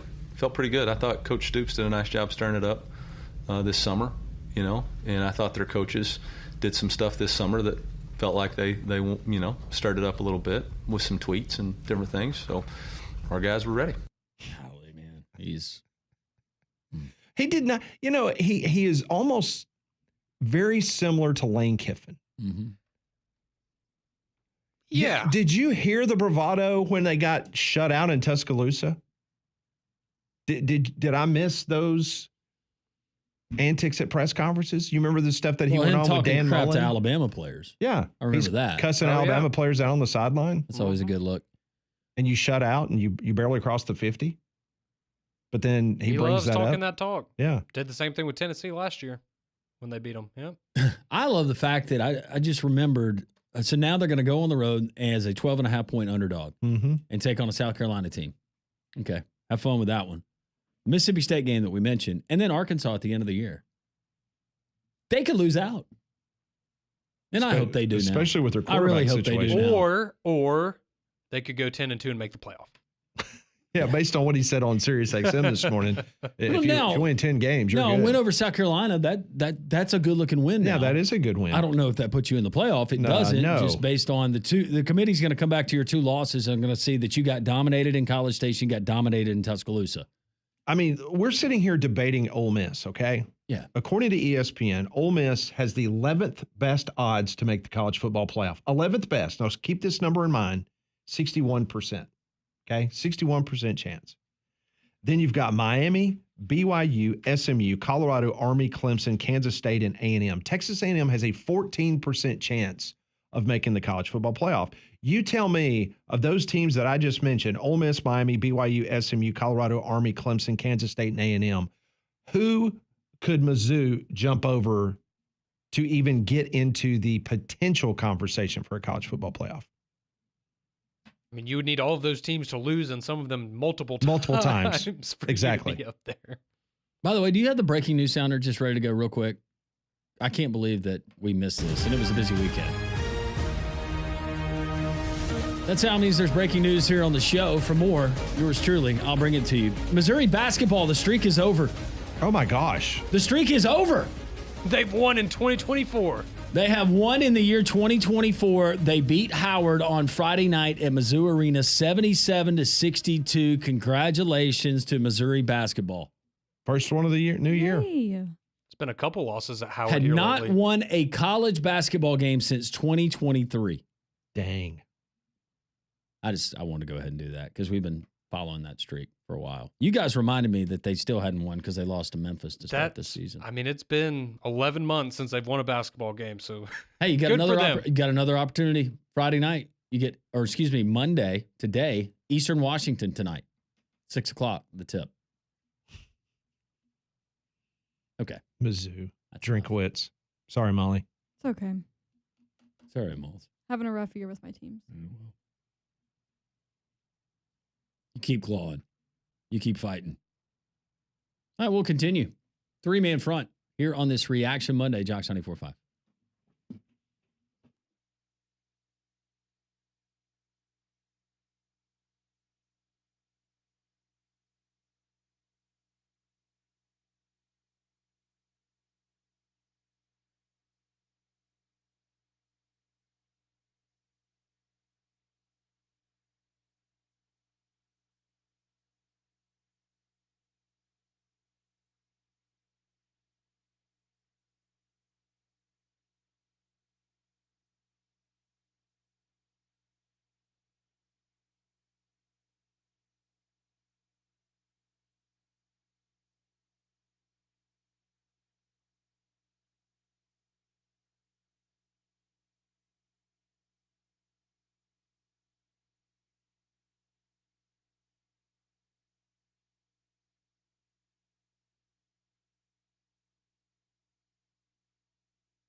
Coming up at the top of the hour on Reaction Monday, former UAB head coach Bill Clark. He will join the program, get his thoughts on a very interesting weekend as we get ramped up for another college football playoff rankings show tomorrow night.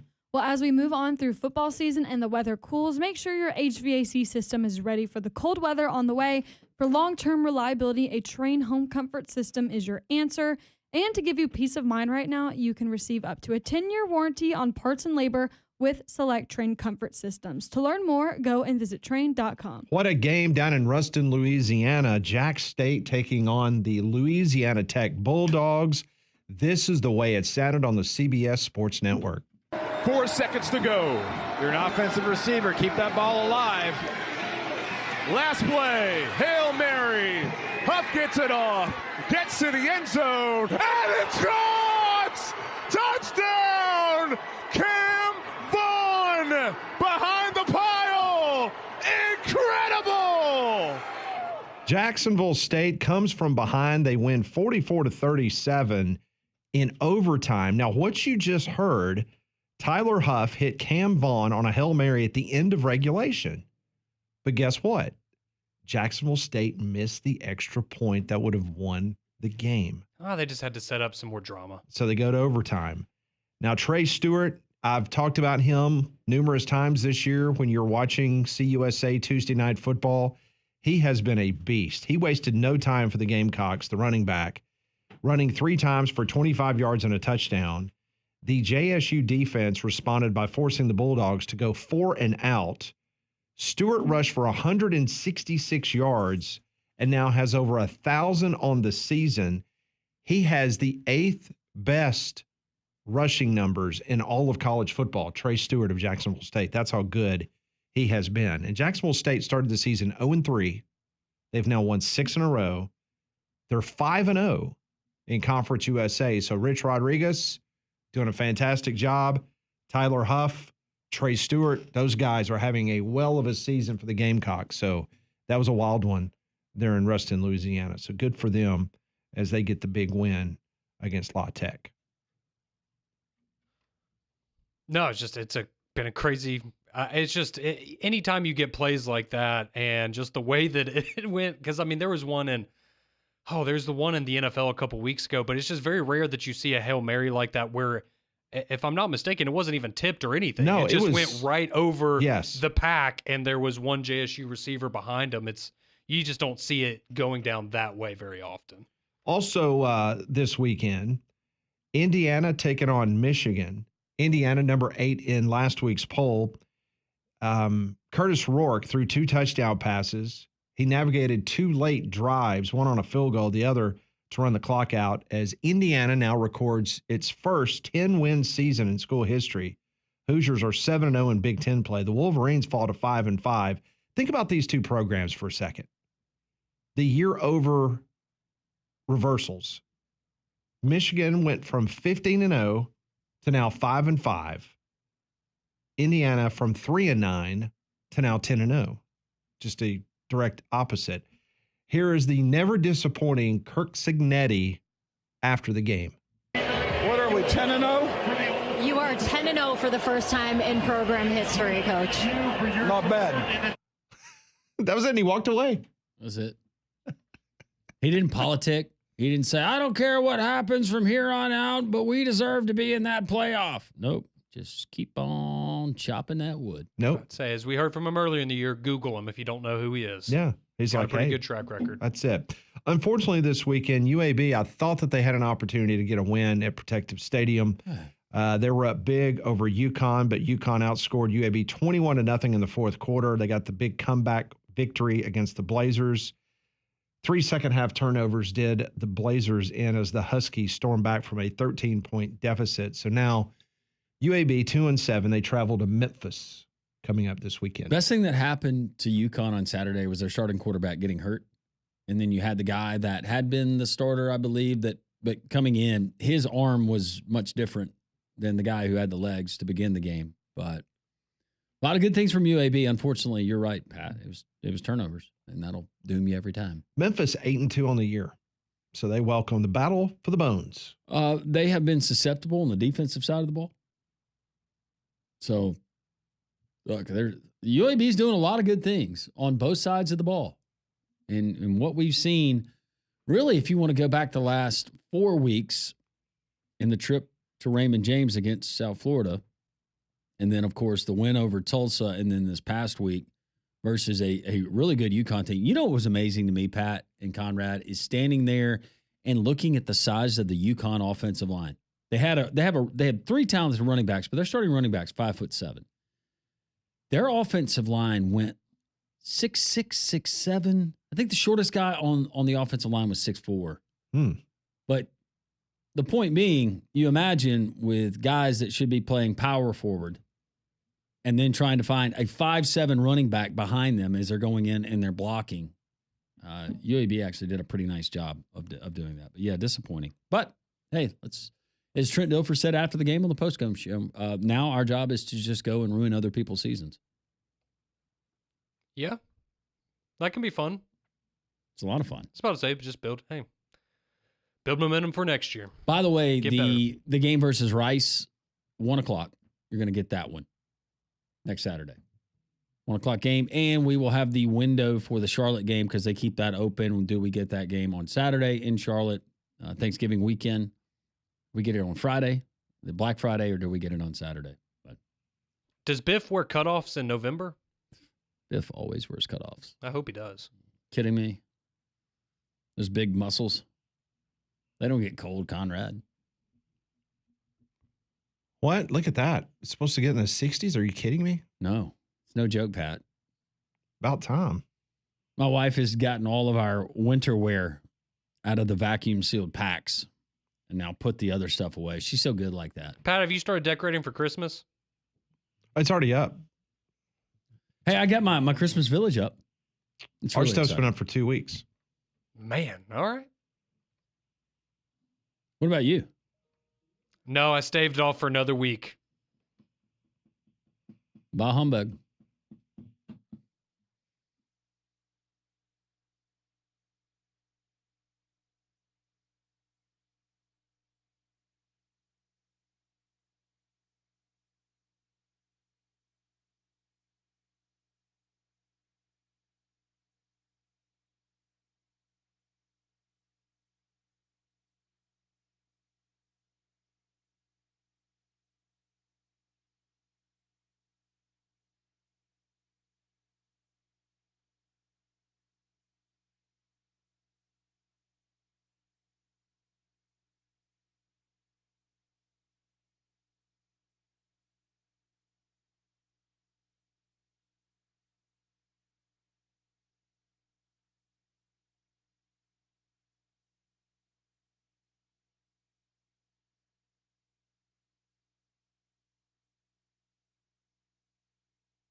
Welcome back in. It's Reaction Monday here on Three Man Front. Pat Landrum, Molly Conrad with you until 2 o'clock. Paul Feinbaum show will be after us at 2.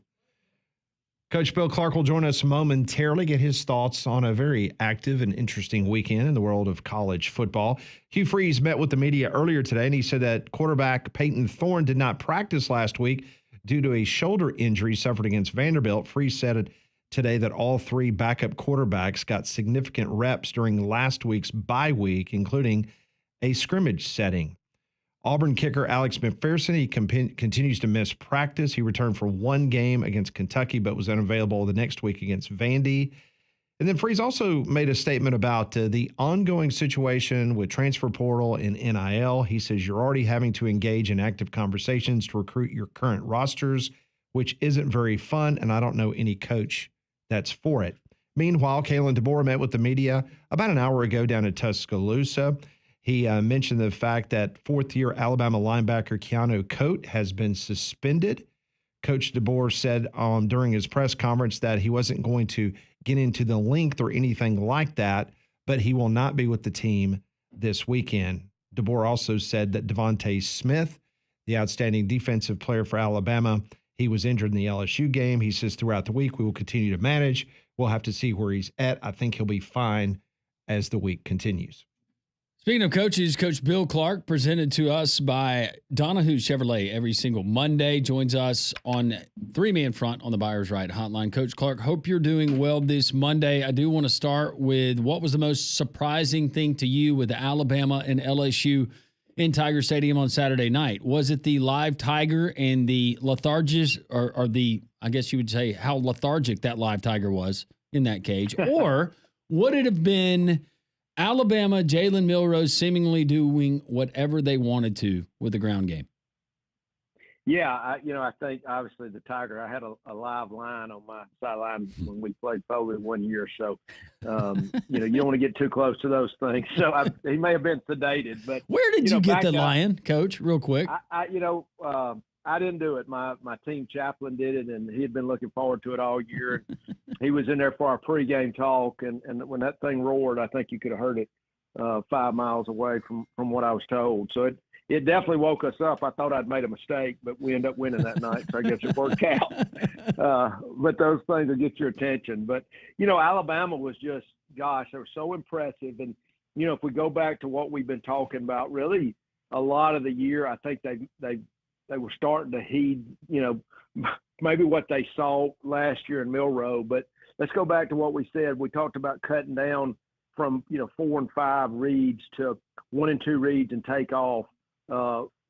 Quarterback run. I mean, man, so great on the way they designed those quarterback runs with a lot of quarterback ISO or quarterback power, where the back, it's a half fake and the back steps up in there. So a bunch of different ways to run Milroe. Now, what happened that open date? I think, and I've had a lot of people ask me, what do you think was wrong with him? Well, he was beat up to some capacity. We don't know how much, but there was a definite spring in his step. He was physically well, just a well-designed offensive night for them. And, of course, defense played very well, too. So, great overall game. So, Coach, let me ask you, because you're a defensive expert and you have taught me and Landrum a great deal on your Thursday night show that we work with you on. If you were the DC at LSU, what would you have done differently in regards to your game plan? Would you have tried to say, okay, you're going to have to beat us throwing the football, we're just going to stop and put a bunch of guys in the box? I mean, what do you do being the Monday morning quarterback today if you're an LSU fan?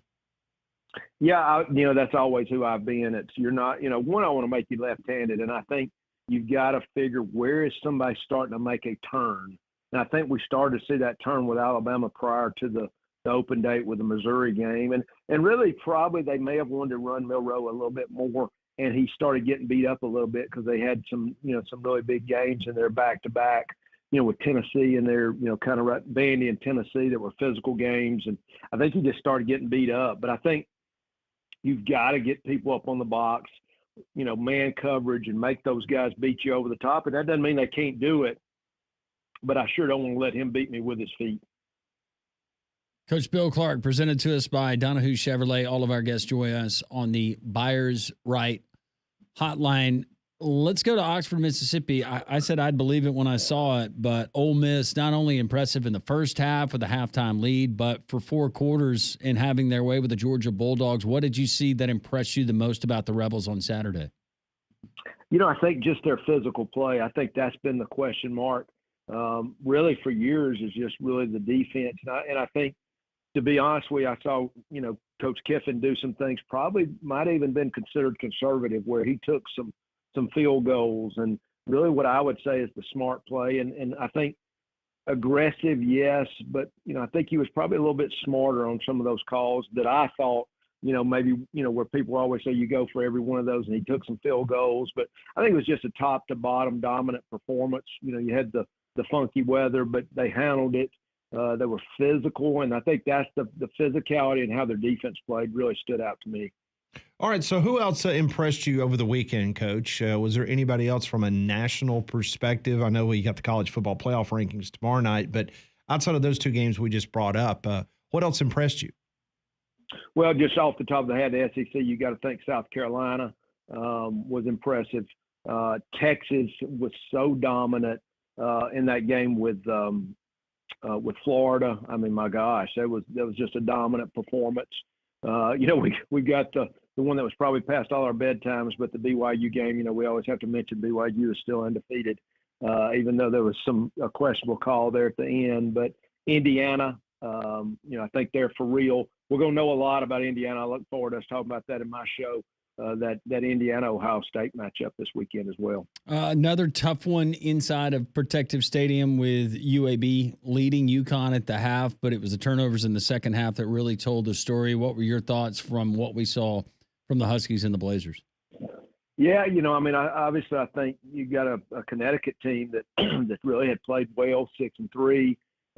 Coach Moore, he does a really good job. He's a really good defensive coach, and there UAB just jumps out to this great lead, and then it's all about finding a way to hold on, and and protecting the ball and not getting too conservative. I mean, you got to give them a ton of credit for how they fought, but in the end we get judged on those wins and losses, and just not being able to find a way to finish it. But I think the effort was there. It's just finding a way to make those plays and protect the football to finish that second half off. I know they're disappointed.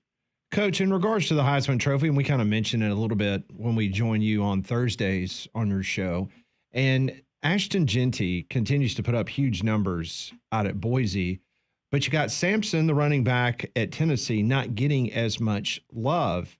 If you were a Heisman voter, how much would you take a look at the competition that a Boise State running back would have as compared to that of a Southeastern Conference running that back? Would that play a lot into your decision-making on who you would vote for the Heisman?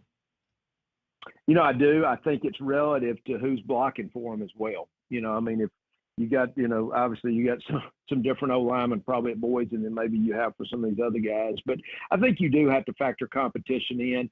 And then I always look for dominant performances. We talked about that where, if I was in recruiting and I'm looking at a guy at maybe a 7A school versus a 1 or 2A, if that guy was dominant, that always was a huge factor. And this is a little bit different. We're really talking about his performance, but his team's playing great. Of course, I think he's got a lot of intangibles, and I know that's not exactly what we're looking for, but man, you just hear so many great things about Jendian as far as a leader, how his how he carries his team. I don't think there's much doubt who's getting the ball for them either. I think so. He's getting all eyes on him. So to me right now, he's got to be right up there at the top. Coach Bill Clark, he is joining us every single Monday here on Three Man Front. Of course, we have the Coach Bill Clark Show that airs 6 o'clock on Thursdays here on Jocks 94.5 and different platforms. But, Coach, your visit every single Monday is brought to us by your friends there at Donahue Chevrolet. Yeah, I appreciate Chris Donahue and sponsoring this show, sponsoring my show. But, deals they've got going on right now for November, 1.9% APR for 60 months on a 2024 Chevy Silverado 1500 crew cab. And, of course, no dealer dock fees. Go check those guys out, Chevrolet Donahue, DonahueChevrolet.com, excuse me. Thank you, Coach, very much. Look forward to your podcast and the show coming up on Thursday. Have a great rest of the afternoon. Okay. Thank you, guys. Thank you. That is Coach Bill Clark joining us on the Buyers Right Hotline for all your insurance, financial, and HR needs. It's Buyers Right Insurance, a Higginbotham partner When it comes to plumbing, always have a pro on standby. That's Iron Mountain Drains and Plumbing, rated A+ by the Better Business Bureau. They're family owned and operated. They handle everything from faucet repairs, water heater maintenance, commercial plumbing, sewer line repairs, and so much more. One call will do it all for you. That's 205-516-4927, or go to their website, ironmountainworld.com. Well, we got a little bit of chaos this past college football weekend. How will it look when the rankings come out tomorrow night? We'll tell you next on Three Man Front.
It is Reaction Monday. We welcome your call at 1-800-239-WJOX. The Courtesy GMC text line 205-834-9450. Let me tell you about Abide Roofing, 205-922-7134. I recommend them 100%.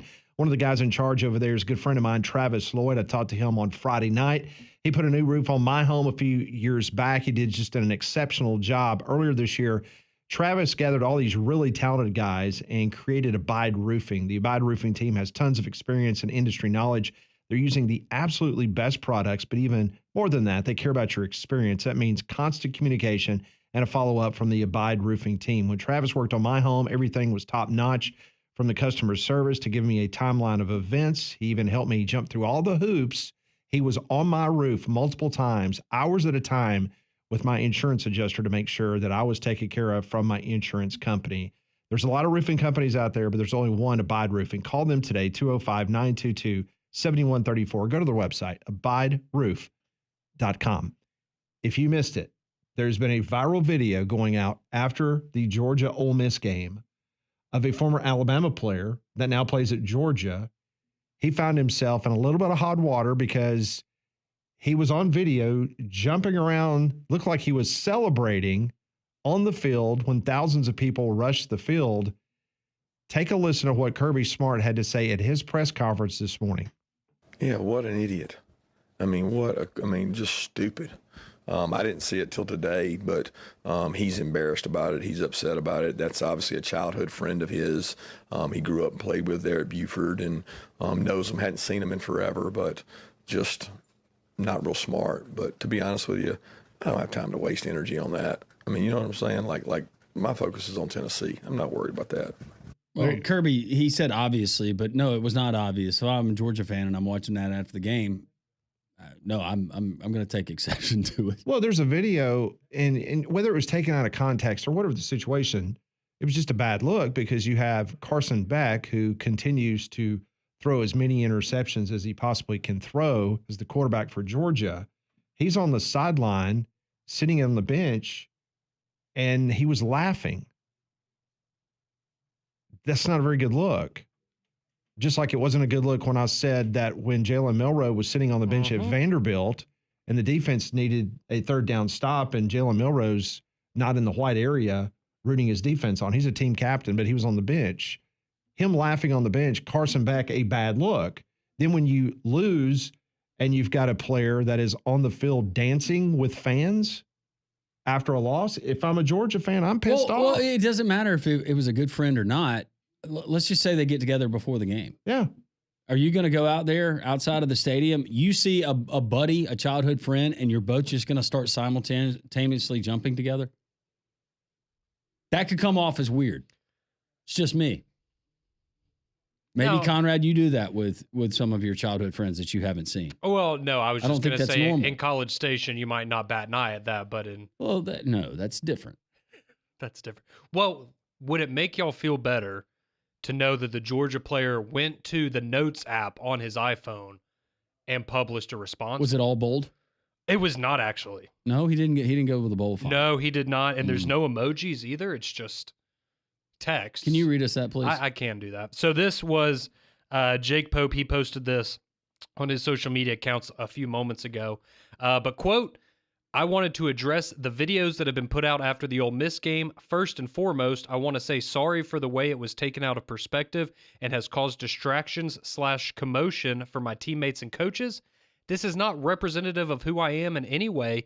In no way, shape, or form would I ever celebrate a loss in this program, and anyone who knows me well knows that. My longtime family friends had come up to me unexpectedly after the game as I was trying to get off the field to safety and were extremely excited to see me after the game. I was also surprised to see them as well, and that's why you saw the reaction I gave via the video. The reaction that I gave, they are also very close with my former teammate and longtime friend on the Ole Miss team, which is why they have Ole Miss jerseys on. They have come to my games as well, he adds. I am Georgia through thick and thin and have never loved a group of guys more than the guys I go to battle with day in, day out. Lastly, and once again, I am sorry to my teammates, coaches, and fans all around about the way that video looked, and I choose to move forward and get ready for a great rest of the season with my brothers. Go Dogs. If he puts on a coonskin cap, if Tennessee wins, we'll know. He should have said he blames the SEC.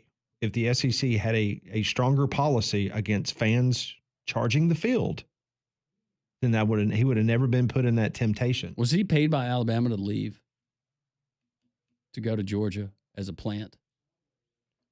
My monthly subscription better be going to something good. Behind enemy lines, intel. What would have been Him and T-Rob both. What would have been the Alabama reaction if one of their players was seen after the Vanderbilt loss in Nashville?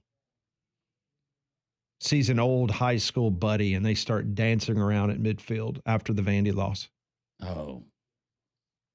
I can probably tell you I would have reacted by getting him off the team. What would Nick Saban do? Yeah, I would not have taken ice cream music, dancing with boys after games. That's the kicker right there. Yeah, that would not have gone over very well. I mean, it's bad enough when you have people going on, Instagram Live after losses. But well, the very first, look back on that statement. The very first part, you have it in front of you. I don't have it. The very first part where he was trying to insinuate like folks are like creating something out of like AI created this video. First and foremost, I want to say sorry for the way it was taken out of perspective. Out of perspective? How was it taken out of perspective? You just got your butt kicked. And instead of you walking to the locker room. If you're giving a bro hug to someone wearing Ole Miss gear and just that happens all the time after games. Yeah, players go up to opposing players. Hey, even man, in a loss. Keep going. But the fact that you're jumping around when they're jumping around and getting excited with the massive Ole Miss, no, it's a terrible look. I don't think we took anything out of context. Well, I could have either celebrated with him or knocked him over on my way off the field, Coach. I had to. I didn't feel safe. I had to celebrate. They were threatening me. Oh.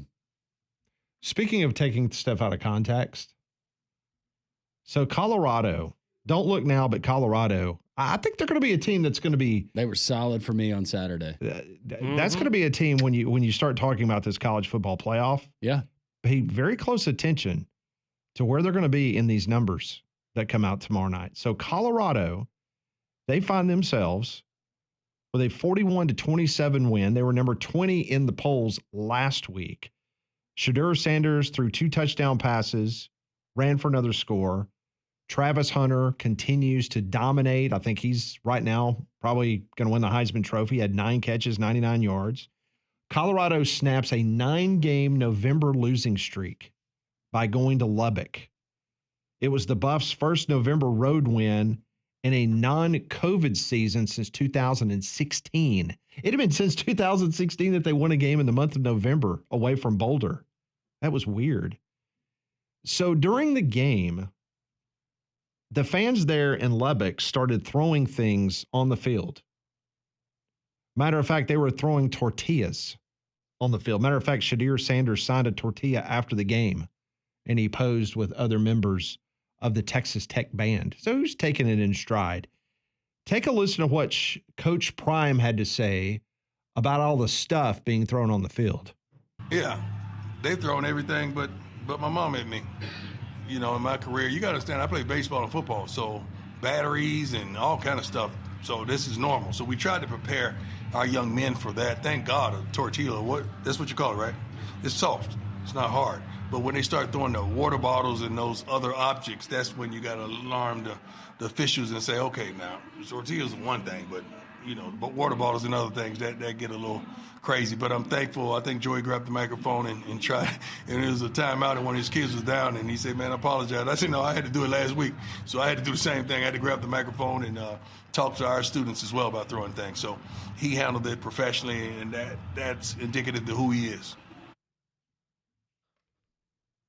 There's an easy fix to this. If this is mainly students that are doing it, yeah, no students admitted for the next home game. I'm sorry. My biggest takeaway from that is Deion Sanders might not know what a tortilla is. That I can't get over that. That's what they call it, right? A tortilla? Yeah, the soft, hard. What is it? Yeah. Is there another word for that? Non-bread. You think it's just soft shell taco? It's just soft now, shell. McGuire, he went on the mic. He was telling everybody to stop. But he also kind of incited the crowd earlier because there was a controversial call in that game. And so that's, I think, kind of got the fans all revved No matter up. how terrible this officiating crew is, please do not take loose change from your pockets and fill them in empty water bottles and throw them at Colorado players. The Buffs are now in control of their own path to the conference title game, thanks to Kansas. Of all teams, Kansas helped out Colorado because they beat number 17 Iowa State. Posers. It's the second consecutive loss for Iowa State in conference. Kansas will now have a chance to mess someone else's season up when it hosts Colorado in 2 weeks. Now, would that not be something? If all of a sudden Kansas is sitting there at 3-6, they derailed Iowa State's season, and then Colorado comes marching in 2 weeks. So that'll be interesting. It was an eventful weekend for the Big 12. Very much so. A lot of people not super happy. No, they were not. We were just talking to Coach Clark Landrum about Boise's Ashton Jeanty. Now, they barely held on against Nevada. They won 28-21, but Jeanty notched his fourth 200-yard performance, rushing 34 times for 209 yards, 3 touchdowns. He's going to need an ice bath. Jeanty has now rushed for 1,700 yards. He's averaging 180 yards in conference play. At that pace, he will finish the regular season with 2,453 yards rushing. That would be number 2 all-time behind Barry Sanders back in 1988 at Oklahoma State. Imagine what his numbers would be if he played against LSU's defense every week. Oh, my gosh. He's not a quarterback, Landrum. Doesn't matter.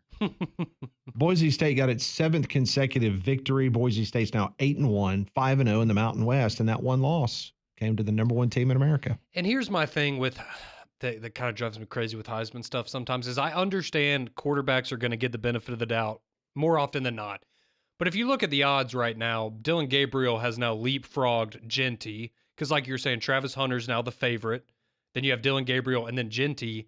And then Cam Ward. Yeah, but you go and look at what Dylan Gabriel did against Maryland, and I mean, he didn't have a bad game, but it was a very average game. And then you just read off the stat line for Jeanty, and you're losing momentum in the Heisman race because Dylan Gabriel's team is undefeated. And I get that. I'm not saying he's not deserving of being in the conversation, but I feel like we somehow are continuing to undervalue Ashton Jeanty, even though we're 10 games into the season. You know, my point of view, and I've never been a Heisman voter. I'm not a Heisman voter. I vote on a bunch of All-American teams and some other awards in college football, but I'm not a Heisman voter. But if I voted right now, it would be Travis Hunter and Jeanty. That would be my decision right there. One or two. Are you surprised that Shadir's not more in the conversation now? I am. I mean, he's now got the 8th best odds. Matter of fact, he's behind Jalen Milroe in regards to odds to win the Heisman Trophy. So as Conrad mentioned, you got Hunter, then Gabriel. Jeanty has got the 3rd best odds. Cam Ward, Jackson Dart, and Curtis Rourke has the same odds. And then Jalen Milroe. Hate to tell you, but Carson Beck is not. No, it's not on the board anymore. 205-834-9450 on the Jocks text line. This one comes in. What happens if Hugh loses to ULM, being a 24-point favorite? More Auburn fans are outspoken about getting rid of Hugh Freeze. I believe that would happen. Also believe that would put ULM in a bowl. Only the 2nd time in their history. They're still searching for that 6th win after a tough loss at home to Texas State this past weekend. Drake says, guys, it wouldn't surprise me if LSU loses to Florida, especially if Lagway plays. No, right there with you. Florida's got a chance to do some stuff, to wreck some seasons, right? Reggie says, what happened to all the Deion Sanders talk about not making a bowl game? Since they've been winning, I haven't heard a word about Primetime or his family. I wonder why. We've actually been talking about him, Reggie, for the last 3-4 weeks. I said that I was pulling for Deion to make the college football playoff. I was about to say, we've been very complimentary of him because guess what? He stopped talking trash and started winning football games. And guess what? It wasn't only us that picked him that way. You can blame the people that actually cover that program and that cover their conference. No, congratulations. It's awesome. And when they had a chance to falter down the stretch in Lubbock, Texas, they did not. They found a way to seal the win, and they covered. Yes. I was about to say, winning fixes everything. Charlie in Cincinnati says, folks, Vandy is not an automatic win for LSU. No, it's not. I'm trying to decipher this. Not only did South Carolina lose their quarterback against LSU, don't forget the refs handed LSU the win there. There's some controversial calls late, yep. Yeah, we were talking about this earlier. You talk about LSU this year. They lost to a bad USC team. They got destroyed by Texas A&M in the second half. Bama beat them solidly the whole game. They never led in the Ole Miss game to the final play of the game. And if Lenora Sellers did not get injured and the assistance from the referee crew there in Columbia, they'd have lost that game. Mm-hmm. This question coming in. Okay, so is Alabama now great or is Brian Kelly and LSU trash? Can't have it both ways. This is like chanting overrated when your team beats a higher ranked team. This is the same team that got slapped around by Vandy. I don't think Alabama's great. I don't think LSU's trash. I also don't think this is the same Alabama team that got slapped around by Vandy. And I understand what you're saying. It's the same season, but I think we would all agree that teams can grow and mature and develop over the course of a season. They can. I mean, the numbers speak for themselves. At best, Brian Kelly is going to go 9-3. How many SEC championships has he won? How many college football playoffs has he gone to? The number is going to be 0 when this season ends. Meanwhile, his replacement at Notre Dame is 10-4 against ranked opponents. Brian Kelly is 4-6. Yeah, and a win against Army away from essentially sealing a spot in the playoff. Yeah, so I mean, what else do you want me to say? I mean, and I think Brian Kelly's a very good coach. Like, no one's saying that he's a trash coach, but when you're paying somebody $10 million a year and you're not winning and putting your team in the conversation nationally, and I just gave these examples of this year, and you go spend $2.5 million on a defensive coordinator, the highest paid assistant coach in all of college football, and you had 2 weeks to prepare against Alabama, and you put forth that effort, that's a problem. The season that people will point to if he is fired, I'm not saying this year, but if he is eventually fired at LSU, it's going to be year 2 with a record-setting offense, with a guy who's lighting it on fire at the NFL level, a quarterback who won a Heisman, your 2 wide receivers, and then if you even put out a just halfway decent defense, you get into the college football playoff. You beat Ole Miss and Oxford. yeah, and inevitably, I mean, the scenario, or as we've talked about, I mean, you peaked in your first season. And not, again, 9-3, a lot of places is really, really good. But again, at LSU, Nick Saban, Les Miles, Ed Orgeron all won national championships. And I would say Brian Kelly is the second best coach out of those 4. Yeah. And you've now gone 9-3, 3 straight years at best. And no, it's not going to. The expectations are higher at LSU, and they should be higher at LSU. That's why people are disappointed. Not because he's a bad coach. It's because you should be one of the 12 best teams in the country at LSU more than often than you're not. And here's the other problem. The other problem is that not only did you have an extra week to get ready for Alabama, but you were playing at home and your college football life was on the line. And you put forth that effort and you got soundly beat from start to finish. And the fact that you lost to a USC team in week 1. And if USC had gone on to make a college football playoff, if they had even halfway contended for a conference title, that would probably be easier to swallow for LSU fans. I think for LSU fans now, win the season opener next year. I think that needs to be your goal because you have not done that under Brian Kelly yet. Starting behind the sticks every season. If you rearrange the words in that next song, it's even more appropriate today. Will in Colorado, hang on. We'll get your thoughts. Reaction Monday continues. Jocks 94.5.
On this Veterans Day 2024, we salute those that have served this country and gave the ultimate price, their lives, so that we could be free on this Veterans Day. 1-800-239-WJOX, the Courtesy GMC text line 205-834-9450. Well, this is your reminder that in honor of Veterans Day at Twin Peaks in Hoover, they are celebrating those who have made the ultimate sacrifice by giving back to Tunnel to Towers. Tunnel to Towers is a foundation that helps America's heroes by providing homes to first responders' families. Go into Twin Peaks all throughout the month of November and donate $5 or more to Tunnel to Towers and receive $5 back to spend on yourself at Twin Peaks this December. Go visit our friends at Twin Peaks in Hoover. Order yourself a 29-degree man-sized drafts and give back to our veterans through Tunnel to Towers at Twin Peaks in Hoover. All right, so the Twin Peaks Twitter poll question of the day, what is your current confidence level of Alabama making the CFP? Is it high, moderate, or low? Right now at 53%, it's high for the listeners of Three Man Front. Moderate at 38%, low at 8.6%. Well, I'm not sure, Landrum, if these folks voted before they had an opportunity to read Brett McMurphy's latest bowl projections, because according to the Action Network, the Alabama Crimson Tide currently is not in his projections of making the college football playoff. He has Tennessee, Georgia, Ole Miss, and Texas representing the Southeastern Conference. So he's got Ole Miss over Alabama? Correct. Does he give a reason why? No. In his bracket, he has Texas as a number 2 seed, which means they would get a bye, which he's saying that Texas wins the SEC. Coming in at number 6 would be Ole Miss, and Ole Miss would host the 11 seed, the Georgia Bulldogs. So we'd get that again. I can't get past this. Sorry, Pat. No disrespect, but let's just take Ole Miss and Alabama's resumes. Ole Miss's bad loss would be to Kentucky at home. And possibly LSU. As a 17-point favorite. But Kentucky's the worst. LSU on the road. Alabama, it would be Vanderbilt on the road in a close game. And you actually played an LSU team in Tiger Stadium, and you beat the brakes off of them. You also beat Georgia. Sorry, where does Tennessee, what is seed are they? 9. So Tennessee's going to beat Georgia then, you would have to assume. And you're so going to a put 3-loss Georgia in is going to get in over a 2-loss Alabama team that beat them head-to-head. According to Brett McMurphy. Brett McMurphy, the Action Network, yes. I would raise, you know what? Oh, that's not going to happen. There's no way that Georgia loses 3 games and they go to the college football playoff. I'm sorry. No. That's not happening. No. No, I'm just saying if Ole Miss gets in over Alabama. If Alabama and Ole Miss both go 10-2, Alabama goes over Ole Miss. And I think they both should go over Georgia because guess what? They both beat Georgia. Correct.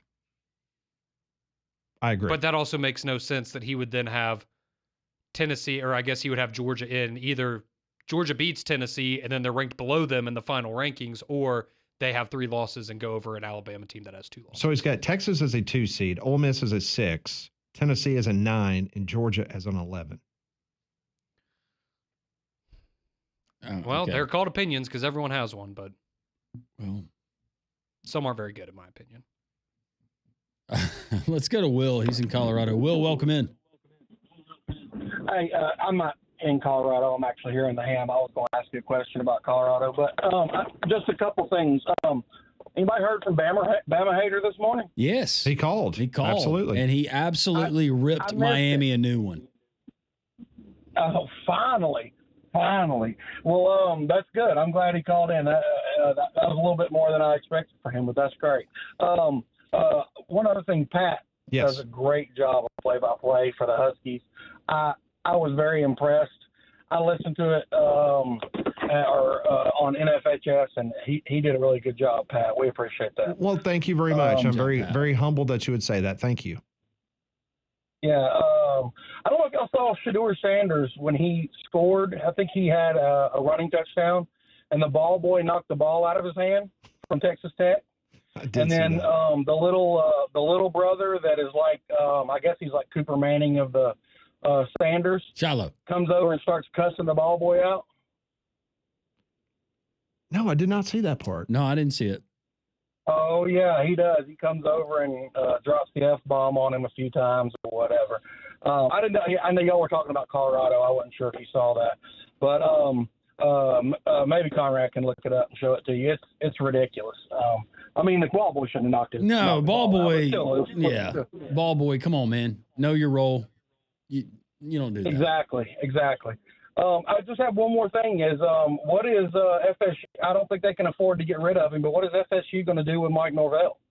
Nothing. They're going to sit there and they are going to eat that big contract that they rewarded him with at the end of last season. They're going to have to just endure it. I guess that he's going to get killed in the transfer portal, I'm afraid too. So it's guys, like really they say the old adage about if you marry for money. Yeah. Yep. That's what Florida State's getting. All right, so Florida State, let's take them just for a second. So they lose 52-3. 52-3 to Notre Dame. Notre Dame put up 453 total yards of offense. So Florida State this season, they're 1-9, most losses since 1974. Third straight loss by 20 or more points. That's the longest streak since 1973.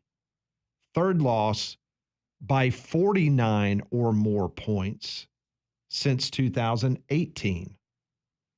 Now, on Sunday, they parted ways with offensive coordinator Alex Atkins, defensive coordinator Adam Fuller, and wide receivers coach Ron Dugans. Now, Alex Atkins, that should ring a bell to some folks because Atkins is the one that got Florida State in trouble with the NCAA. He's the one that reportedly offered money to a player and contacted somebody before they went to the transfer portal. He's the one that got them in trouble. Would you like to take a guess at what Florida State owes Alex Atkins because the way his contract is written? They owe him $7 million. How many more years? How many years? I think it's 2. 2. I will say that they owe him a little over $2 million. $2.7 million to go away. A good bit over. As the offensive coordinator, $2.7 million to sit at home. Randy Shannon now will assume the defensive coordinator duties for the remainder of the season. I forgot that Randy was even on their staff. Yeah. And guess who they open up with next year? They play somebody in the SEC, don't they? Yeah, they do. Georgia. No. Try again. Texas. I'll give you one more try. Alabama. You are correct. Oh, they do, don't they? They do. I forgot about By the way, before I forget about it, Ken in Minnesota listening on the Jack 94.5 app, he said, if you look at Dana Holgerson, he looks like Buffalo Bill from Silence of the Lambs. Oh, my. That is such a good call. I was about to say, I saw that. I watched that movie a couple weeks ago Ken. with Paige, and that's very spot on. So you forgot your Tide is playing Florida State next year? I'm so focused on what's happening right now, Pat. When he didn't jump in and say it. I thought for a second, went but to I was like, everybody else. they did that a handful of years ago. Surely they're not doing that again. I'm Are they looking playing ahead. this one at Camping World? I'm looking ahead to 2028 when we play Ohio State. I think they're playing in Doak Campbell because Doak will be rebuilt by then. Oh. So, sorry, FSU, Dave. So you got Florida State and Wisconsin next year, part of that non-conference for Alabama. It is. So- You're right. It is at Told you. Doak Campbell. Yeah. Basically, the way that this year is probably going to play out, so they'll get the win over Charleston Southern. So they'll be 2-10. But, going into next year, their last win would have been over Cal. Over a Power 4? FBS opponent. Oh, or a Power FBS. Power 4. Right. And what's the early line on that one? Who's starting a quarterback for Alabama? Conrad, don't laugh. Who is it? Name it now. Jalen Milroe. Going to pay him a couple million. Well, maybe the NFL scouts are going to go, go back for one more year. Well, I don't know how I want that to go. I think you can kiss him goodbye. He is not coming back. Yeah. After this past Saturday, I think that probably boosted his stock just a little bit. But he's going to look good at Auburn. Reaction Monday rolls along. Paul Feinbaum Show coming up at the top of the hour. This is Jocks 94.5.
It is 1:51 on Jocks 94.5. This is Reaction Monday. Appreciate you making us part of your day. The Paul Feinbaum Show coming up at the top of the hour. Number 9, BYU. They knock off Utah over the weekend, 22-21. The Cougars engineered 2, not 1, but 2 fourth quarter scoring drives and kicked a 44-yard field goal with 4 seconds remaining to keep BYU's unbeaten season alive. Now, the Cougars' final drive was extended on a defensive holding penalty on 4th down when the largest crowd in Utah's Rice-Eccles Stadium history thought the game was over with. Now, they didn't throw crap on the field like they did at LSU, but they went crazy. BYU fans have already coined the win the heavenly hold. That's what they're calling it. But after the game, Utah AD Mark Harlan took to the microphone in the Utah press conference. It was a very expensive press conference from Mark Harlan. This is what he had to say. We were excited about being in the Big 12, but tonight I am not. We won this game. Someone else stole it from us. Very disappointed. I will talk to the commissioner. This was not fair to our team. I'm disgusted by the professionalism of the officiating crew tonight. All right, there you go. So you heard him say that he was going to have a a conversation with the commissioner of the Big 12 Conference. Well, the commissioner of the Big 12 Conference says, don't call me because I'm going to release a statement. He said last night following our game against BYU, I'm sorry, that's the wrong statement. My bad. The Big 12 then came out, fined him $40,000. Oh, that's it? $40,000. And they issued a public reprimand in the wake of his disparaging comments about officiating in the Big 12. Now, for context, the Big 12, that fine is considered pretty stiff because two other athletic directors of note have been fined, and both of them were $25,000. So he was fined $40,000. And so I started thinking about that, Landrum. So you're fined $40,000. Does that come out of his personal checking account? Surely the University of Utah didn't pay that, right? Who pays that? I would hope that it's not the university. As hamstrung as athletic departments are, and not that's what I was future. thinking. Yeah. Do you garnish his wages? I just feel really bad for him that game was stolen away from them when they got shut out in the second half, because they definitely didn't have 30 minutes of opportunity to add some insurance onto that lead. But no, it's the officiating thing. Yeah, if you saw the video after the game, he went after one of the officials. I didn't think it was a bad call. Like he was in the face of the white cap, and he was pointing. I mean, he wasn't going to attack him or anything, but he definitely was giving him a piece of his mind. Now, he came out yesterday afternoon with a statement, said, last night following our game against BYU, I made clear my feelings related to the game officiating. However, I recognize that there are more appropriate times and avenues to express those concerns, and I accept the consequences of my decision. My comments came after having just left our team locker room where our student athletes were hurting and upset. The University of Utah is proud to be a member of the Big 12 Conference, and we look forward to working with our peers to continue to enhance the league. BYU, Coach Satake, and the coaches and student athletes are having a terrific season, and we wish them nothing but the very best. I don't know about that. Right thing to say, but. I mean, it's a bad enough look, but it's like, I mean, I go back to the LSU-Alabama game and people throwing trash on the field because of the face mask. That was the right call. I understand it's frustrating. I understand it's in a big part of a game, but we're now trashing the field when the right calls are made by the officials just because you're not happy with it. At least in the Texas situation, it was egregious. That doesn't defend it, but you could see why there was frustration with these calls. You watch the game and you go, that was the right call. So, Landrum, you told me that somebody texted in and said they were in the stadium and that it was only shown one time on the Jumbotrons at LSU. That is correct. According to this one listener, they were there and it said one time the replay was shown. And I wonder why that is. For the face mask? Yeah. Oh, well, it was because very probably obvious the that it was one a face time mask. that it was a face mask and get. Probably the guy that was running the Jumbotron said, why do we need to show it again? Yeah, we don't need to keep doing this. I mean, we're supporting the case. Roddy texted into the show and he says the LSU fans rushed the parking lot. Yeah. Let's hear from Kirk Herbstreit. This is what Kirk Herbstreit had to say as the trash started falling onto the wonderful field at Tiger Stadium. We see it popping up in college football. Enough's enough, clowns. Just, what are you doing? Agree. It's not the first bottle ever been thrown on the field here. I can promise you as a sideline guy working in the 80s. This is just stupid. Yeah. These are water bottles. Back in the day, they were other kind of bottles. But, yeah, now it's a copycat situation. Yeah, it's great. That's your home cheerleader. And guess what? They're not going to review that and take the face mask off the board. Just embarrassing to LSU. It's embarrassing to college football. And just around the country, just enough's enough, man. There you go. Yay-o.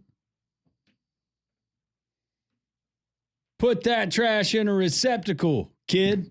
It's a cleaner version. We made it 3 hours and 55 minutes. I appreciate the effort. Oh, I don't care. Like those LSU fans. I don't care. I'm just glad that I know the first 3 lines, the next song now. Pretty impressive. All right, we appreciate all of your interaction. We're reading all of your texts. Sorry we couldn't get to all of your texts, but a great reaction Monday. Hey, keep it tuned right here. The Paul Feinbaum Show is next, and his first guest of the day, Brian Kelly. Yayo!